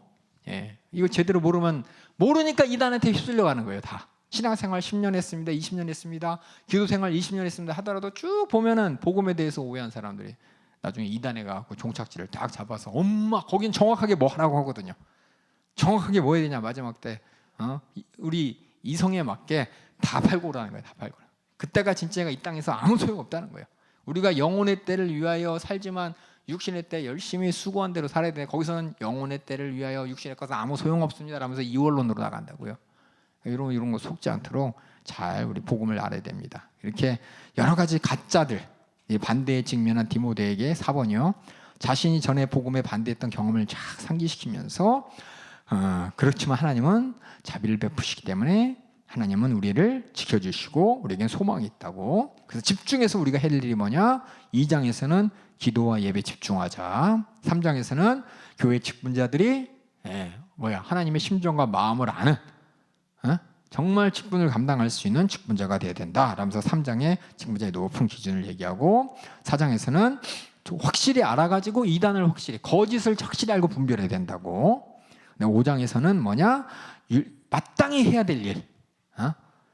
저번에 얘기했지만 고르반 같은 거 안 된다는 겁니다. 마땅히 하나님 앞에 해야 될 일인데 하나님의 일이라고 정말 마땅히 해야 될 이런 것들을 무시하면 안 된다. 그 다음에 6장에서는 그 질서죠. 삶의 질서. 이 땅에서 사는 질서 무시하지 말라는 겁니다. 군대 가야 돼요? 안 가야 돼요? 우리 남자들. 여고과정이는 안 가죠? 그렇죠? 왜 안 갈까요? 하나님 말씀 오해해서 그래요. 오해해서.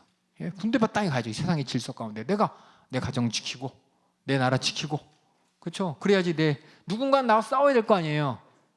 나는 안 싸우겠다가 아니라 해야 될 일이면 해야 된다는 겁니다.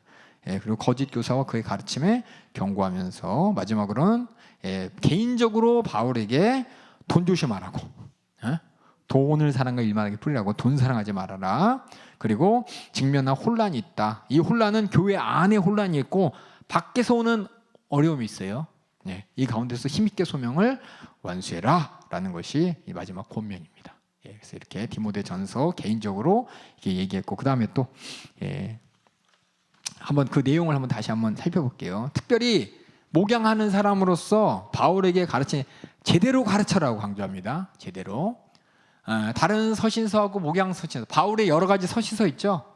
교회들에게 쓴 편지하고 개인 목양자에게 쓴 편지하고 인사말에서 차이점이 하나 있어요. 아마 들으신 분은 알 거예요. 다른 교회들에겐 다 뭐예요? 하나님의 은혜와 평강이 있기를 원한다 그랬어요. 모든 교회에게. 근데 디모데하고 디도에게는 개인적으로 편지 쓸 때 목양자들에게는 은혜와 평강에 한 가지 강조한 게 있습니다. 긍휼이에요. 3가지. 왜 긍휼을 강조했을까요? 왜? 그들이 목양하는 사람이니까. 그렇죠? 목양하는 사람으로서 어떻게 돼요? 모든 것을 바라보면서 제일 중요한 게 뭐냐면 주님의 심정과 마음이죠. 주님의 심정으로 이렇게 주님을 대신해서 목양할 때 주님께서 우리를 바라보실 때 어떤 심정과 마음으로 바라보셨을까요? 긍휼한 심정으로 바라보셨어요. 그러니까 모든 일에서 불쌍하게 바라봐야 돼. 그러니까 불쌍하면은 안타까워하죠, 그렇죠? 기도할 수밖에 없죠. 긍휼이 없으면 어떻게 돼? 시시비비 가리겠다는 거예요. 시시비비 가리겠다는 거. 그게 아니라 목양하는 사람으로서 불쌍히 여기라는 거. 그래서 긍휼, 주님의 심정에 대해서 얘기합니다. 그래서 여러분들이 성경에 딱 보기만 해도 이것은 누구한테 하는 얘기다 알 수 있는 것이 긍휼한 심정을 바탕으로 해서 너는 이렇게 해야 된다 이렇게 한다 가르쳐주면 다 목양서신서입니다. 다가 아니라 디모데 전후서와 디도서가 그렇게 되어 있습니다. 그래서 우리 평신도끼는 서로 막 시시비비 가리자고 막 하잖아요, 그렇죠? 담임 목사님한테 가가지고 또 목사님 가서 누가 맞는지 얘기해 달라고 시시비비 가려달라고. 그럼 누가 맞아요 이렇게 얘기 못합니다. 긍휼의 심정을 가지고 정말 회개하길 바라고. 누가 맞고 틀리고가 중요한 게 아니라 회개해서, 그렇죠?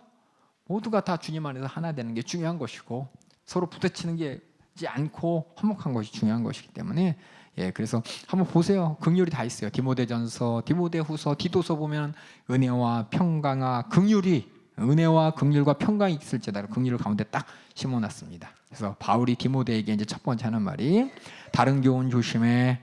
신하와 끝없는 족보, 어디 출신이냐 뭐냐 이런 배경 갖고 하는 그런 것들 조심하고 또 변론, 말로 이렇게 논쟁하는 거에 휩쓸리지 말라고 합니다. 바울은 뭐 여러 가지 말로 휩쓸리는 말이 있을 때 묻지 마, 말도 하지 마 이런 말 많이 했어요. 로마서에 보면은 그럴 수 없느니라 라부터 시작해갖고 그런 논장에서 단호하게 대처한 것처럼 디모데에게도 그렇게 단호하게 대처할 것을 얘기합니다. 그리고 율법에 대해서 설명하면서 율법과 복음에 대해서 바르게 분별하여 가르쳐라라고 합니다. 왜냐하면 우리는 자꾸만 하나만 선택하려고 그래. 해야 돼요, 말아야 돼요. 그렇죠? 율법적으로 보면은 해야 되고 말아야 돼가 딱 정해져 있어요. 뭐냐? 하든지 말든지 둘 중에 하나예요. 그렇죠? 근데 이쪽 은혜로 가게 되면 뭐냐? 네 마음대로 결정해요. 근데 율법과 복음 가운데서는 뭐냐면은 정말 하나님께서 기쁘신 뜻이 무엇인지를 안다면은 할 때가 있고 안 할 때가 있고 이게 다 구분을 장막마다 해야 된다고요. 이게 율법과 복음 가운데 우리가 주님의 심정과 마음을 담아서 가장 그 시대에 그 자리에 정말 하나님을 기쁘시게 하는 최고의 자리, 상황에 따라서 상황주의가 아니라 이건 하나님의 진리를 이루기 위해서 해야 될 일인 건데 이걸 그냥 뭐예요? 율법적으로 쭉 빠져보면 해야 돼요, 말아야 돼요. 또 저쪽으로 은혜 쪽으로 가면은 아유 뭐 해도 그만 안 해도 그만 아무 소용 없잖아 이렇게 돼 버립니다. 어차피 하나님이 뭐 다 하실 것이고 하나님은 사랑의 하나님인데 뭐 하시겠어? 뭐 이렇게 우리는 분명히 해야 될 거 안 해야 될 거 복음 안에서 주님의 마음을 가지고 단호할 땐 단호해야 되는 것이고 또 품어야 할 땐 품어야 되는 것이고 있다는 겁니다. 그래서 이렇게 율법에 대해서 죄를 깨닫게 하는 율법과 하나님의 은혜와 영광에 대해서 말하는 이 복음에 대해서 바르게 분별하고 바르게 가르치라고 얘기합니다. 그리고 내가 누구냐? 내가 나를 충성되게 여기서 하나님께서 바울인 나에게 직분을 주셨으니 너도 나를 본받아라 라는 겁니다. 내가 했듯이 너도 그래. 그러면서 처음에 하는 게 뭐냐? 선한 싸움을 싸워라라는 게 강조입니다. 강조. 선한 싸움을 싸워라. 두 번째 강조가 뭘까요? 두 번째 밑에 나오죠. 디모데 전서의 강조점이 이렇게 총 5개가 나옵니다. 처음에는 내가 그렇죠? 지금 감옥에 있습니다. 디모데후서 그렇죠? 전서는 선교 중이고 내가 이렇게 주님의 일에 열심히 했듯이 너 나를 본을 삼아서 선한 싸움을 싸워라. 이게 첫 번째 바울이 디모데에게 직접적으로 얘기하는 어떤 가르침이고 강조라면 두 번째는 뭐냐? 교회 질서에 대해서 얘기합니다.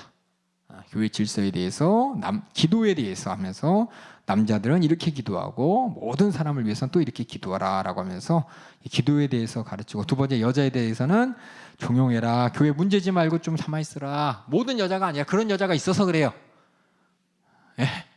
그런 여자가 있어서 그런 것입니다. 그래서 문제 만들지 말고 그냥 조용해야 되는데 그냥 여기 가서 이 얘기하고 저 얘기해서 그냥 자기는 교회를 위한다고 하면서 오히려 문제를 만들고 그냥 이러면 안 된다고. 이게 잘 지혜가 없으면 이렇습니다. 그 다음에 교회를 감독하는 사람들에게서 교회를 잘 지키는 일에 있어서는 먼저는 선한 일이 뭐냐?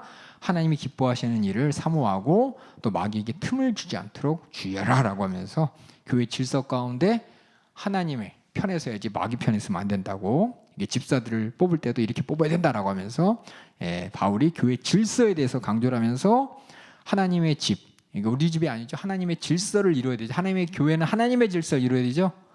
그러기 위해서는 교회에서 직분자들도 집사들도 감독들도 하나님의 심정을 알아야 되는 것이고 남자도 여자도 이 교회 질서가 무너지지 않도록 잘 맡은 바 지혜롭게 행동해야 되는데 마치 교회가 대부분 이제 오해예요. 교회를 뭐냐면은 민주주의의 집단으로 오해해가지고 다수결에서 정하면 그게 정답인 줄 알아. 이거 교회는 하나님의 뜻이 절대적으로 중심이 돼야 되는데 이렇게 오해하는 경우가 있어요. 어떤 우리 성도들이 다 주님의 몸된 교회 최고. 또 침례교 같은 경우에는 우리 모든 성도들이 다 의결권을 가지고 또 뜻대로 진행하는 그런 거 아니야? 특별히 그렇기 때문에 이제 많은 사람들이 자기 생각이 옳다고 생각을 해요. 40명, 50명, 60명에서 다수결로 정해진 것이 옳다고 착각합니다.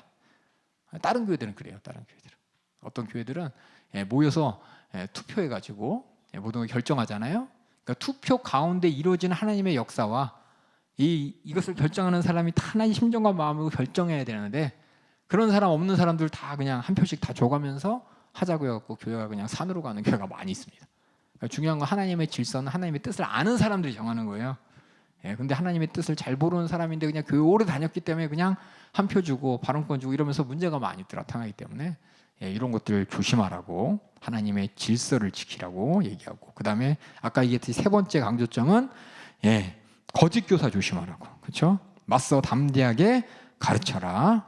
그리고 너는 그리스도의 선한 일꾼이다. 그리고 네가 하나님께서 쓰임 받는 그 은사를 네가 어리다고 어립신 여기지 못하도록 권위를 가지고 가르쳐라 라면서 거짓 교사에 대해서 강조를 하고, 성도 관리에 대해서도 강조합니다.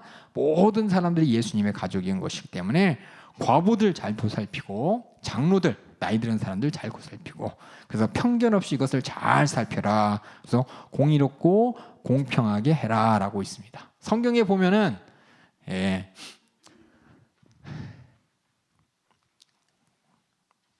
까먹었네. 뭐라 그러지? 뭐라 그래야 되지? 이거 성경에 이렇게 써 있나? 평등하고 공평하고, 이 차이 아세요? 예, 평등하고 공평하고 뜻 차이 아세요? 예? 평등은 예를 들어서 네 사람이 있으면 빵이 이렇게 있어요. 그렇죠? 평등은 뭐예요? 네 등분. 그렇죠? 공평은 어른이 두 사람, 아기가 두 사람 있어요. 예? 빵이 하나 있어요. 그럼 어떻게 잘라야 돼요? 예, 그렇죠. 이게 공평이에요. 다시 말해서 교회 일은, 하나님의 뜻은 평등이 아니고 공평입니다. 예? 그게 뭐냐면 각각의 사정에 가장 모두가 아름답게. 여기는 남용이 되잖아요. 만약 이렇게 되면은, 그렇죠? 누구는 부족하고 누구는 남아돌고, 이게 아니라 모두가 행복할 수 있는 최적의 선택을 하는 게 하나님의 말씀이에요. 말씀. 그래서 어린아이들에게, 모든 사람에게 한 말에게, 남편에게, 아내에게, 어른들에게, 아이들에게 각각의 말이 이렇게 다른 것이 뭐냐면, 하나님의 말씀은 공평하시고 공의로우시기 때문입니다. 교회 안에서는 뭐가 이루어져야 되냐? 평등이 아니고 공의가, 공평이 이루어져야 돼요. 공평이. 다시 말해서 세상의 민주주의는 한 사람이 한 표죠. 교회 안에서는 뭐예요? 어떤 사람이 정말 주님 앞에 더 쓰임 받느냐, 주님의 심령을 더 아느냐, 그런 목소리가 더 커져야지. 또 자기가 자기 자신을 알고 인정해야 되는 것이고, 이런 것들이 잘 이루어지는 게 성령께서 하시는 일이고, 그래서 각각의 직분이 이렇게 놓여진 겁니다. 직분에 따라서 이루어지는 거기 때문에 여러분들이 교회 안에서 이렇게 편견 없다, 하나님은 공평하다, 평등하다, 무조건 그렇게 생각하지 마시고, 우리는 하나님 안에서 각각의 지위와 또 자리를 지키는 것은 하나님은 공의로우신 분이고 공평하시기 때문이라는 걸 잘 아시면서, 이런 걸 많은 사람들이 이 하나님의 말씀을 오해해서 평등주의자가 돼요. 그래서 평등이 맞다 그래. 그래서 뭐 차별금지법 이게 지지하는 목사님들도 공의하고 공평하고 평등을 오해하는 거예요. 성경에 나타난 공평과 하나님의 뜻과 우리 인간들이 얘기하는 평등을 자꾸 헷갈리니까는, 다 뭐 그럴 수 있지, 다 같은 한 사람인데 이러면서 하나님 뜻을 오해하게 됩니다. 그러니까 여러분들은 이것이 차별이 아니라, 이게 공평이 차별이 아니라 가장 아름다운 모습입니다. 오히려 평등하겠다고 한 이것이 차별이 되죠. 이 사람은 부족하고 이 사람은 부족하고 이 사람은 남아돌고, 그렇죠? 그러니까 여러분들 이런 것들을 잘 하나님 말씀 가운데 살피면서, 그래서 성경에 보면 남자는, 여자는, 또 직분자들은, 또 감독은, 장로는 이런 얘기하는 걸 잘 이해하셔야 돼요. 그다음에 바울이 이제 목회에 대해서 이제 스스로 경고할 때, 종들에 대해서 경고할 때 교만하지 말고 자족해야 된다고 얘기하면서, 목양하는 자의 기본 태도고, 마지막으로 지켜야 될 거, 피할 거 확실하게 지키고 피하라고 하면서 디모데전서가 끝납니다. 그다음에 디모데전서 쓴 다음에 디도서를 써요. 맨 마지막에 디모데후서를 쓰는데, 디도서도 마찬가지예요. 짧습니다. 짧은 목회 서신서입니다. 그레데 섬에서 다른 많은 목회자들을 감독하는 디도에게 바울이 쓴 편지입니다. 자기가 아데마와 두기고가 보냈는데, 그들이 도착하기 전에 그들이 해야 될 일들을 이렇게 쭉 적어놓으면서 교회 조직들, 디모데전서하고 비슷해요. 그 조직들하는지 여러 가지들을 잘 하라고 자신이 그르데를 떠날 때 디도를 남겨놓고 떠났습니다. 봤더니 교회 내적 외적 문제에 대해서 얘기합니다. 교회 내적으로는 장로들과 목회자들의 어떤 수준으로서 그들의 직분을 감당해야 되느냐, 이게 나와 있습니다. 그러니까 직분을 가졌다는 것은 좀 더 하나님의 심정과 마음을 가까이 하나님의 심정과 마음에 따라서 내가 많이 주님의 심정으로 내놔야 돼요. 내놔야 되고 많이 또 드려야 되는 것이고, 장로와 목회자들의 요구되는 수준을 다시 좀 상기시키고, 외적으로는 복음 메시지에 반대하는 사람들에게 해야 될 일들에 설명하고, 특별히 글에 대해 예언자들의 말을 인용하면서 디도가 싸워야 될 사람들 누구랑 싸워야 되는지 정확하게 기술해 줬습니다. 다시 그 교회 내쪽으로 와서 바울은 모든 연령층의 남녀가 그리스도의 사랑과 복음의 진리를 드러내는 생활 방식으로 살아야 된다라면서 나이든 남성이든 여성, 젊은 남성, 젊은 여성에 관련해서 분명한 지침을 각각 내리고 또 종들에게도 적용되는 조언을 하면서 이 모든 것이 무엇 때문이냐? 범사의 의리 구주 하나님의 교훈을 빛나게 하기 위한 것이고 하나님의 은혜가 나타내는 것이 목적입니다. 그래서 우리가 교회 안에서 여러 가지 생활할 때 어떻게 하면 하나님의 은혜가 나타날까? 어떻게 하나님 말씀의 진리로 나타날까? 하나님 중심으로 살아야 된다고 지금 얘기하고 있습니다. 그리고 교회 외적으로는 다시 내외 내외입니다. 또 세상의 통치자들, 지도자들에 대해서 어떻게 해야 되는지, 또 믿지 않는 자들에게는 우리는 어떻게 행동해야 되는지 이미 로마서에 이제 많이 나왔어요. 다른 복음서에서도. 그리고 전에 똑같이 나도 약한 자였다면서 약한 자들에게도 어떻게 해야 되는지, 그래서 하나님의 은혜로 영적 도덕적 생활할 것을 권면하면서 하나님께서 부르셨을 때 부르심에 부응하는 삶을 살기 위해서 우리는 최선을 다해야 된다고 하나님과의 관계를 강조합니다. 그래서 여기 보면 이제 개요가 나오죠. 복음을 위한 당부 첫 번째, 그 복음 안에서 장로와 감독이 어떤 자격을 가져야 되는지, 또 교회 밖에 이 할례당에 대해서 우리가 어떤 태도를 청해야 되는지, 또 교회 안에서는 또 뭐냐, 성도들이 어떻게 행실해야 되는지, 교회 밖에 세상과는 어떤 태도를 해야 되는지라고 해서 가만히 보면 이게 로마서하고 비슷하죠, 그렇죠? 복음 안에, 복음을 위한 당부, 이 말은 교회 안에, 그렇죠? 교회 안에 복음을 위한 당부 2는 교회 밖에 복음을 공격하는 사람들에 대해서, 또 성도들이 어떻게 행동해야 되는지, 세상에서 어떻게 행동해야 되는지 이렇게 잘 이렇게 조직적으로 써 있다는 걸 잘 보시면서 여러분이 지금 문제가 딱 생기잖아요. 신앙생활에 어떤 해결해야 될 문제가 생겼을 때 그 문제가 먼저는 교회 안에 어떤 사람과의 관계냐 밖의 관계냐에 따라서 성경을 잘 보시면서 찾아서 적용해 주시면 좋을 것 같아요. 네, 디모데 후서 보도록 하겠습니다. 이게 가장 마지막 편지입니다. 바울의 가장 마지막 편지.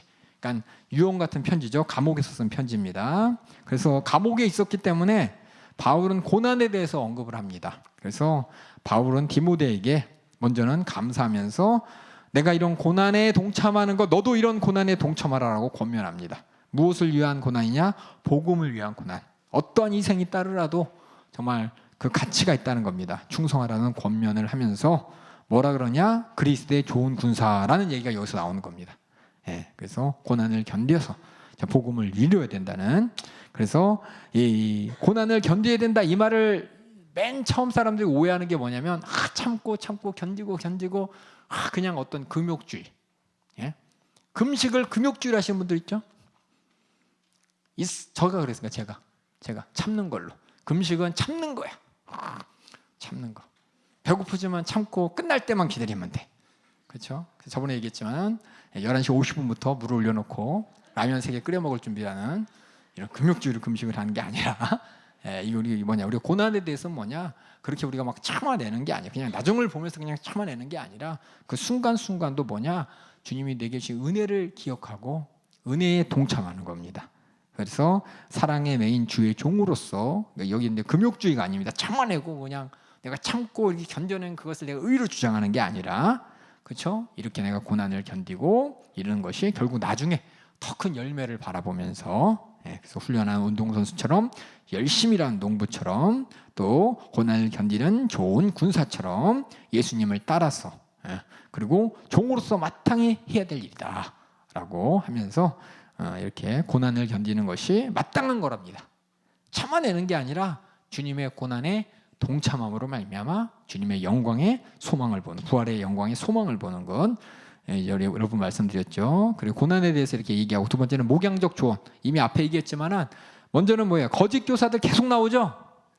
예나 지금이나 똑같습니다. 예수 그리스도의 복음을 오해하는 사람들이 목소리가 커요. 그리고 잘 속아요. 이렇게 사단마귀 개개는 끝까지 낭망케 합니다. 거짓 교사들과 싸워야 된다. 그리고 청년의 정욕과 다툼을 피하고 예수 그리스도의 미덕의 본이 되어야 된다. 그리고 악함을 잘 알고 속이는 자에게 속지 말고, 사도의 본보기를 가르치면서 성경, 특별히 이제 성경 말씀을 강조해요. 말씀을 강조합니다. 디모데에게. 그래서 말씀을 통해서 그 모든 위협을 이겨내라 라는 것이 정말 제가 여러 번 말씀드리지만 성경 말씀을 오해하지 않기 위해서 여러분들이 잘 하나님 우리에게 성경 말씀 오해라고 준 게 아니에요. 근데 이거 갖고 오해하니까 자꾸 엉뚱한 얘기야. 모든 사람인데 하나님 뜻이래. 하나님 말씀이래. 근데 제대로 하나님 말씀을 이해하고 적용하지 않는 사람이 엄청 많습니다. 죄송한 얘기지만은 신학교 나왔다고 신학교 졸업했다고 하나님 말씀 다 아는 거 아니에요. 제대로 이해 못하고 그냥 졸업한 사람도 많아요. 저요. 저 졸업했을 때 저는 신학교 졸업하면 뭔가 된 줄 알았는데 하나도 모르더라고요. 깜깜했어요. 그래서 다시 이제 저희 연세중학교 사역하면서 담임 목사님 말씀 들으면서 다시 이렇게 잘 정리가 돼서 참 다행이에요. 저는 개인적으로.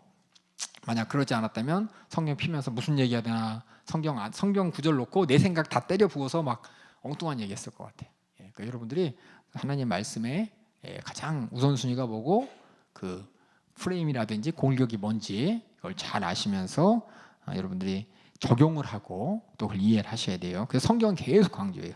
그래서 마무리 보면은 청중이 듣지 않을지라도 복음을 전실하게 전하라. 그러면서 이제 마무리합니다. 그래서 여기 보면 이제 디모데 후서는 크게 이제 두 부분으로 나눠집니다. 고난과 지금 고난, 앞으로 올 고난. 결국 이제 마지막 때 우리가 항상 고민해야 될 게 이 고난에 대한 이해가 잘 있어야 돼요. 고난에 대해서 잘못 이해하게 되면은 아까 얘기한 것처럼 마지막 때에 대해서 잘못 이해하게 되면은 주님의 재림에 대해서 잘못 이해하게 되면은 데살로니가 교회 같이 이렇게 엉뚱한 생각 갖고 엉뚱하게 하나님을 오해하게 되기 때문에 여기 보면 이제 고난에 대해서 똑같죠. 하나님의 은혜와 긍휼과 평강이 있을지어다라고 하면서 복음과 함께 고난을 받아라. 특별히 말씀 전하는 자, 목양하는 자들, 직분자들 바울이 받는 고난을 설명하고 내가 이런 고난 가운데 감옥에 있다. 너도 고난을 주를 위해 받는 것에 대해서 마땅히 생각하라고 얘기하면서 그리스도의 좋은 군사로서 이렇게 여러 비장하죠, 그렇죠? 한마디로 이제 죽을 준비해라 이 말이에요. 나 죽을 준비하고 있는데 너도 죽음을 각오해라 이 말입니다. 그러면서 복음 사역자로서 망령된 말, 헛된 말 절대 하지 말라고 입 조심하고 네가 청년이니까 젊음, 이 청년의 정욕을 조심하고 또 변론 말에 휩쓸리지 말라는 겁니다. 괜히 내가 어떻게 해보겠다고 가가지고 휩쓸려가지고 어떻게 돼요? 이단에게 쏙 빠져버린 사람이 얼마나 많은지 몰라요. 그러니까 여러분들 변론 논쟁 오히려 변론 논쟁에서 그 사람을 변화시키려고 하면 안 됩니다. 우리는 신천지한테 아무리 얘기해도 이미 생각이 뺏긴 사람은 돌아오기가 쉽지 않아요. 잘 조심하시고 그 다음에 장차올 고난에 대해서 우리가 뭐 해야 되냐. 그래서 말세에 고통하는 때가 이를 것이다. 핍박을 받게 될 것이다. 그때 내가 해야 될 게 뭐냐. 네가 배우고 확실한 일에 거하라. 다시 말해서 잘 배우고 있어야 됩니다. 여러분들이 마지막 때를 준비하기 위해서 여러분들이 잘 배우고 있어야 되고 확실하게 갖고 있어야 돼요. 그냥 어떻게든 되겠지 하면 안 돼요. 정확하게 알고 정확히 내가 어떤 상황 가운데서 내 생각과 마음을 잘 지킬 수 있어야 되는 것이고 변론할 수 있어야 됩니다. 그래서 그것이 뭐냐? 성경이라고 돼 있어요. 성경. 그래서 잘 배우고 확신할 일이 뭐냐? 사람의 말이 아니라 성경입니다. 성경. 그래서 바울이 이제 마지막 유언으로 내가 떠날 기약이 가까웠도다. 바울이 이제 마지막 유언 같은 편지를 쓰면서 네로 황제에 의해서 목이 댕강 이게 탐수당하기 전에 쓴 편지이기 때문에 나를 위하여 의의 멸관이 예비되었다라면서 이렇게 마지막 고난에 대한 태도에 대해서 바울이 디모데 후서에 이렇게 언급합니다. 그래서 목회 서신서, 디모데 전 후서, 그리고 디도서에 통해서 우리가 하나님의 뜻이 무엇인지를 가만히 살펴보면은 그 뒤에 목회 서신서의 지혜라고 제가 적었습니다. 그래서 바울이 젊은 동역자인 디모데에게 보낸 바울의 목양 서신서들은 이제 예수 그리스도의 사명을 받은 우리 젊은 그리스도인들에게 권면하는 말로써 충성의 중요성을 경시하지 말고 계속하라 이렇게 권면합니다. 그게 언제냐? 나중이 아니라 지금 하라는 겁니다. 그리고 두 번째로는 악을 정복해서 선으로 대처하라고 합니다. 젊은이의 악한 정욕을 피하고 신앙과 또 화평을 추구하라고 얘기합니다. 저기 신앙에서 의와 믿음과 사랑 이렇게 얘기했는데 하나님께서 원하시는 모습을 잘 지키라고. 그리고 부정적인 충고를 긍정적인 단계로 요약합니다. 하지 말라라고 하는 것보다 뭐뭐 하라라고 말을 많이 합니다. 디도서에서는 편지에 대해서는 선한 일을 계속해서 선한 일, 선한 일. 그러니까 선한 일이 뭔지 아셔야 돼요. 하나님이 보실 때 기뻐하실 일이 선한 일입니다. 세상의 윤리적 도덕적인 기준이 아니라 하나님이 보실 때 기뻐하시는 일. 우리는 영혼이기 때문에 성령이 내 안에서 할 때마다 기쁨을 주십니다. 내 육신은 하기 싫지만 하고 나면 내 안에 평안이 주는 이런 선한 일을 여러분이 잘 분별해서 하도록 하고, 그게 뭐냐, 율법의 행위가 아니라 믿음으로 말미암아 의로워졌기 때문에 하는 일이고, 예수님은 그를 사랑하는 사람들이 그의 계명을 지키는 것을 강조하면서 우리가 하나님 말씀을 지키는 것은 하나님을 기뻐하시기 위해서, 그렇죠? 그러니까 내가 똑같이 해요. 두 사람이 똑같이 기도를 해요. 두 사람이 똑같이 예물을 드려요. 두 사람이 똑같이 뭐예요? 신앙생활을 해요. 겉으로 보면 똑같아요. 하지만 내가 정말 하나님의 기쁨을 위해서 하는지, 아니면 어쩔 수 없이 하는 일은 똑같은 태도가 결정하는 것이 아니라 하나님을 향한 마음이 결정하는 것이고, 그것이 하나님을 기쁘시게 하는 선한 일이라는 겁니다.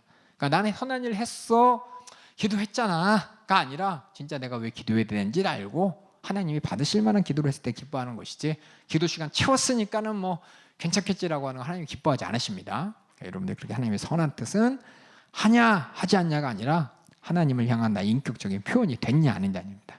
그리고 성경에 대해서 확실하게 이해하라고 얘기합니다. 잘 보세요. 성경에 대한 이해에 대해서 잠깐 볼게요. 밑에 14번 보면 베드로 디모데후서 3장 15절 한번 읽어주세요. 디모데후서 3장 15절. 또 내가 성경을 어려서부터 알았나니 성경은 능히 너도 하여금 그리스도 예수 안에 있는 믿음으로 말미암아 구원에 이르는 지혜가 있게 하느니라. 성경을 통해서만이 예수님이 이 땅에 왜 오셨는지를 알 수 있고, 예수님께서 이 땅에서 왜 그런 말을 하셨고 왜 그런 행동을 하셨는지도 알 수가 있습니다. 예수님의 말을 통해서가 아니라 하나님께서 이미 말씀하신 선지자들의 예언과 구약을 통해서 나타난 하나님의 심정과 마음을 예수님을 통해서 확인하는 겁니다. 확인하는 거. 그래서 예수님께서 하신 목소리라든지 말씀 이런 것들이 그냥 예수님만 바라보는 게 아니라 구약의 하나님의 이미지를 가지고 바라보셔야 돼요. 그래서 하나님의 아들이고 말씀이 육시되어 이 땅에 오셔서 우리 가운데 보여주신 것이 하나님이 구약의 이스라엘 백성들에게 나타냈던 하나님인데, 이스라엘 백성들이 그 하나님을 제대로 못 알아봤죠. 안 보이니까, 선지자 남의 말 들었으니까. 근데 예수님이 직접 말씀하셨어요. 때로는 꾸짖기도 하시고, 때로는 한탄도 하시고, 때로는 외치기도 하시고, 때로 안타깝도 하시고, 직접적으로 그 모습들을 예수님이 보여주시면서 하나님이 저 멀리서 막연하게 하라 하지 마라, 뭐 어떤 공의 하나님으로서 멀리 있는 하나님이 아니라 실질적으로 우리 안에서 진심을 다하신 하나님이라는 걸 예수님을 통해서 우리가 알게 된 것은, 예수님이 그랬으니까라도 있지만은 이미 구약에 이미 하나님의 표현이 다 있기 때문에 하나님의 심정 표현하는 것들을 확인하는 겁니다. 그래서 이렇게 디모데후서 3장 15절, 여기 있는 성경은 구약일까요, 신약일까요? 구약이요. 디모데한테 얘기할 때 이때는 신약성경이 잘 정립 안 됐을 때입니다. 그러니까 디모데한테 한 얘기는 뭐냐면, 네가 성경을 어려서부터 알았나니. 디모데가 어렸을 때부터 마가복음을 읽었을까요? 요한계시록을 읽었을까요? 그때 아직 기록 안 됐을 수도 있어요. 여기 구약 말씀입니다. 구약 알았나니 성경은 능히 너로 하여금 그 성경 구약 말씀으로부터 예수 그리스도로 말미암는 믿음이 무엇인지 바울이 그랬으니까, 바울이 확실하게 예수님 만나고 나서 구약의 말씀이, 그냥 예수님 만나서 다메섹 도상에서 바울이 예수님 딱 목소리 듣고서 어머 예수님이 그리스도네 라고 갑자기 깨달은 게 아니라, 바울이 만난 다음에 자기 몸에 나타난 이런 이적들 현상들을 보면서 자기 갖고 있던 성경 말씀을 계속 되뇌면서 성경 말씀의 진리가 바로 예수를 가리키는 것을 그 후에 확증된 거예요. 확증된 거. 가만히 보면은 많은 사람들이 착각하는 게, 바울이 갑자기 예수님의 목소리를 듣고 그때부터 갑자기 막 하나님 말씀 전한 게 아니라, 이렇게 그 아나니아한테 눈을 고침 받고, 그렇죠? 그 다음에 바울이 뭐 하냐면은 고향으로 가요. 고향에 가서 바나바가 안디옥 교회로 이렇게 부를 때까지 거기서 머물러요. 성경에는 안 나와 있지만 그 기간이 10년 정도 된대요. 그럼 10년 동안 뭐 했을까요, 바울이? 막 예수 그리스도 복음을 전했다, 안 나와요.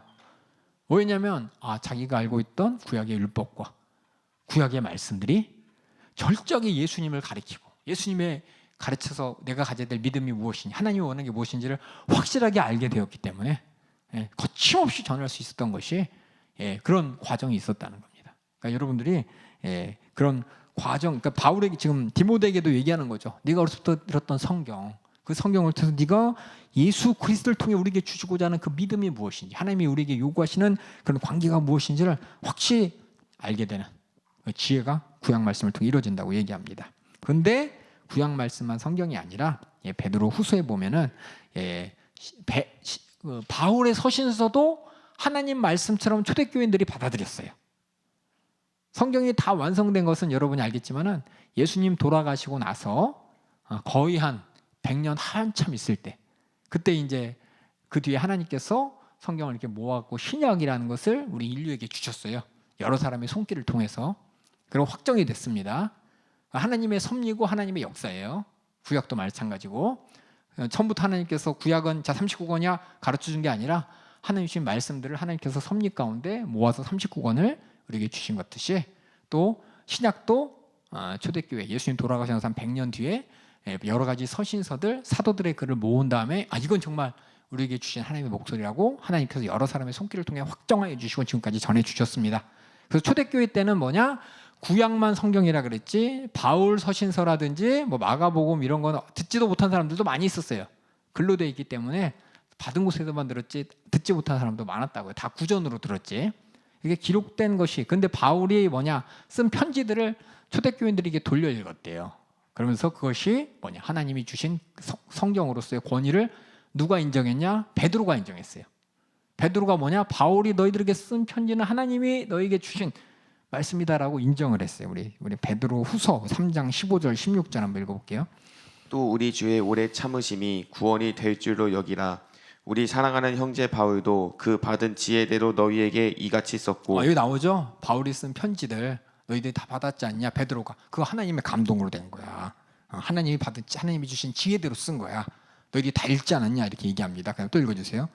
또 그 모든 편지에도 이런 일에 관하여 말하였으되 그 중에 알기 어려운 것이 덜어 있으니 무식한 자들과 굳세지 못한 자들이 다른 성경과 같이 그것도 억지로 풀다가 스스로 멸망에 이르느니라. 네, 그래서 우리가 성경을 잘 보되 억지로 보는 게 아니라 우리가 구약 말씀을 중심으로 해서 하나님의 예수 그리스도를 믿는 믿음을 가지고 성경을 봐야 돼요. 성경은 믿는 자들에게 쓰여진 겁니다. 특별히 이 신약은 초대교인들한테 쓰였지 믿지 않는 사람에게 쓰여진 게 아니에요. 복음을 통해서 완전히 구원에 이른 믿음을 가진 사람들이 바울의 서신서를 받아들였을 때 뭐냐, 비로소 바울이 무슨 의도로 얘기했는지를 깨달을 수 있는 것이지, 이런 복음과 믿음에 상관없이 바울 서신서를 본 사람은 자기 마음대로 해석을 해요. 그래서 이게 중요한 게 뭐냐면 온전히 복음 안에서 성경을 읽어야 되는데, 복음 아니라 그냥 열심히 읽으면은 물론 하나님께서 깨닫기도 하지만은 그 잘못 해석해갖고 잘못 된 것이 뭐냐? 이만이죠. 저 이단들이 오직 복음, 예수 그리스도 십자가를 통해서 우리에게 주신 구원의 은혜와 우리를 어떻게 하나님께서 죄에서 구원하셨는지 그 은혜가 강조되지 않고, 그렇죠? 야, 이런 이적이 있어, 이런 기적이 있어. 야, 하나님 마지막 때 이런 예언을 하셨어. 이 예언은 분명히 이루어지는데 이 예언대로 할 거야 안 할 거야 하면서 막 사람의 두려움을 조장하면서 마음 혼란을 조장하면서 이렇게 따라가게 만드는, 복음을 통해서 이렇게 따라오게 한 게 아니라 사람들 두렵게 하고 어렵게 만들고 힘들게 만들면서 미래에 대한 공포를 심어주면서 이렇게 따라가게 만드는 게 뭐냐? 잘못 푼 거야, 잘못 푼 거. 그런 거 조심하라고 지금 이 베드로가 얘기하고 있는 겁니다. 그래서 베드로 밑에 뭐예요? 그런 것이 더 어렵다는 거예요. 그 중에 알기 어려운 것이 덜어 있으니 무식한 자들, 복음에 대해서 확실히 모르는 사람들, 굳세지 못한 자들, 믿음 가운데 주님과의 관계가 확정되지 않은 자들이 다른 성경같이 그것도 억지로 풀다가 스스로 멸망했느니라. 다른 성경도 억지로 풀었기 때문에 그것처럼 또 성경도 이렇게 억지로 풀었다고 얘기합니다. 그래서 그리스도인에게는 성경을 무조건 신뢰성이 아니라 내가 뭘 믿어야 되는지를 확실히 알고 성경을 바라봐야 되는 겁니다. 우리 베드로후서 1장 20절에서 21절도 또 성경에 대해서 강조합니다. 읽어주세요. 먼저 알 것은 경의 모든 예언은 사사로이 풀 것이 아니니 예언은 언제든지 사람의 뜻으로 낸 것이 아니요 오직 성령의 감동하심을 입은 사람들이 하나님께 받아 말한 것임이니라. 다 자기가 성령의 계시를 받았대. 얼마나 많은지 몰라요. 담임 목사님한테 오는 편지가 엄청 많아요. 그 중에 뭐냐, 성령님께서 말씀하십니다. 담임 목사, 연세중학교 담임 목사 이렇게 말씀하십니다 하면서 가라사대부터 시작해서 막 성경 그 말투 있죠. 하나님이 말씀하시되 하면서 이렇게 쓴 게 얼마나 많은지 몰라요. 참 어제도 봤지만 담임 목사님께서 그렇죠? 하나님께서 원하시면 담임 목사 직접 말씀하시게 돌려서 말씀하실 필요도 없는데 자기가 계시 받았다고 꼭 알아야 된다고 하면서 얼마나 많이 편지가 오는지 몰라요. 이게 뭐냐? 진짜 그 안에 보면 복음의 내용은 없어요. 다 뭐냐? 야 이제 예수님 오실 때가 가까웠는데 이러면 안 됩니다. 뭐 해야 됩니다. 저거 해야 됩니다. 이런 것들만 많아. 그러니까 예수 그리스도의 복음 중심으로 해서 하나님의 뜻이 전해지는 것이 아니라 막 혼자 막 들떠가지고 신에게 계시를 받았다고 지금 연세중학교 이런 일을 해야 되는 것이고 이런 일을 해야 되는 것이고 지금 뭐 이런 일인데 여기에 막 가서 해야 되고 막 이런 거 많이 써요. 여러분들이 잘 중심할게. 왜 그걸 해야 되는지는 하나도 안 나오고 그냥 무조건 해야 된대. 성령이 감동을 주셨대. 쓰라고 하셨대. 그러니까 여러분 이런 것들이 그냥 괜히 성령이 하라 그러면 해야 되는데 그게 아니라 전제는 뭐냐? 복음입니다. 복음. 하나님이 우리에게 주신 예수 그리스도의 복음과 예수님이 이 땅에 오셔서 뭘 하셨는지 그게 중요한데 그거 없이 쏙 빼놓고 그냥 뭐 해야 됩니다 그러면은 이거는 이제 디디지도 않고 막 공중을 걷겠다는 얘기랑 똑같은 거예요. 그러니까 이런 것들을 초대교회 때도 있었습니다. 그래서 계속해서 바울이 디모데에게 강조하는 게 뭐냐면 거짓 교사들 그거 잘 분별해야 된다고. 속으면 안 된다고. 제대로 된 복음 전해야 된다고. 그래서 우리 연세중학교도 우리 담임 목사님 계속 말씀 강조하시고 기도 강조하시고 그냥 예수피 우리 교회는 맨날 예수피만 얘기해. 그것만 얘기해. 그것만. 그 안에서 그 다음이 뭐냐? 성령 충만인 것이고 그 다음이 제대로 된 전도인 것이고 그 다음이 주님 오시기를 기다릴 수 있는 신부의 믿음으로 준비되는 것이지 복음 없이 전도해요. 복음 없이 충성해요. 복음 없이 주님 오시기를 기다려요. 그럼 이거 다 디디지 않고 공중을 걷는 거랑 똑같아요. 우리 모든 성도들은 그래서 이제 모든 서신서를 읽으실 때 성경을 읽으실 때 복음을 기준으로 해서 복음 위에서 읽고 그래야 오해가 없습니다.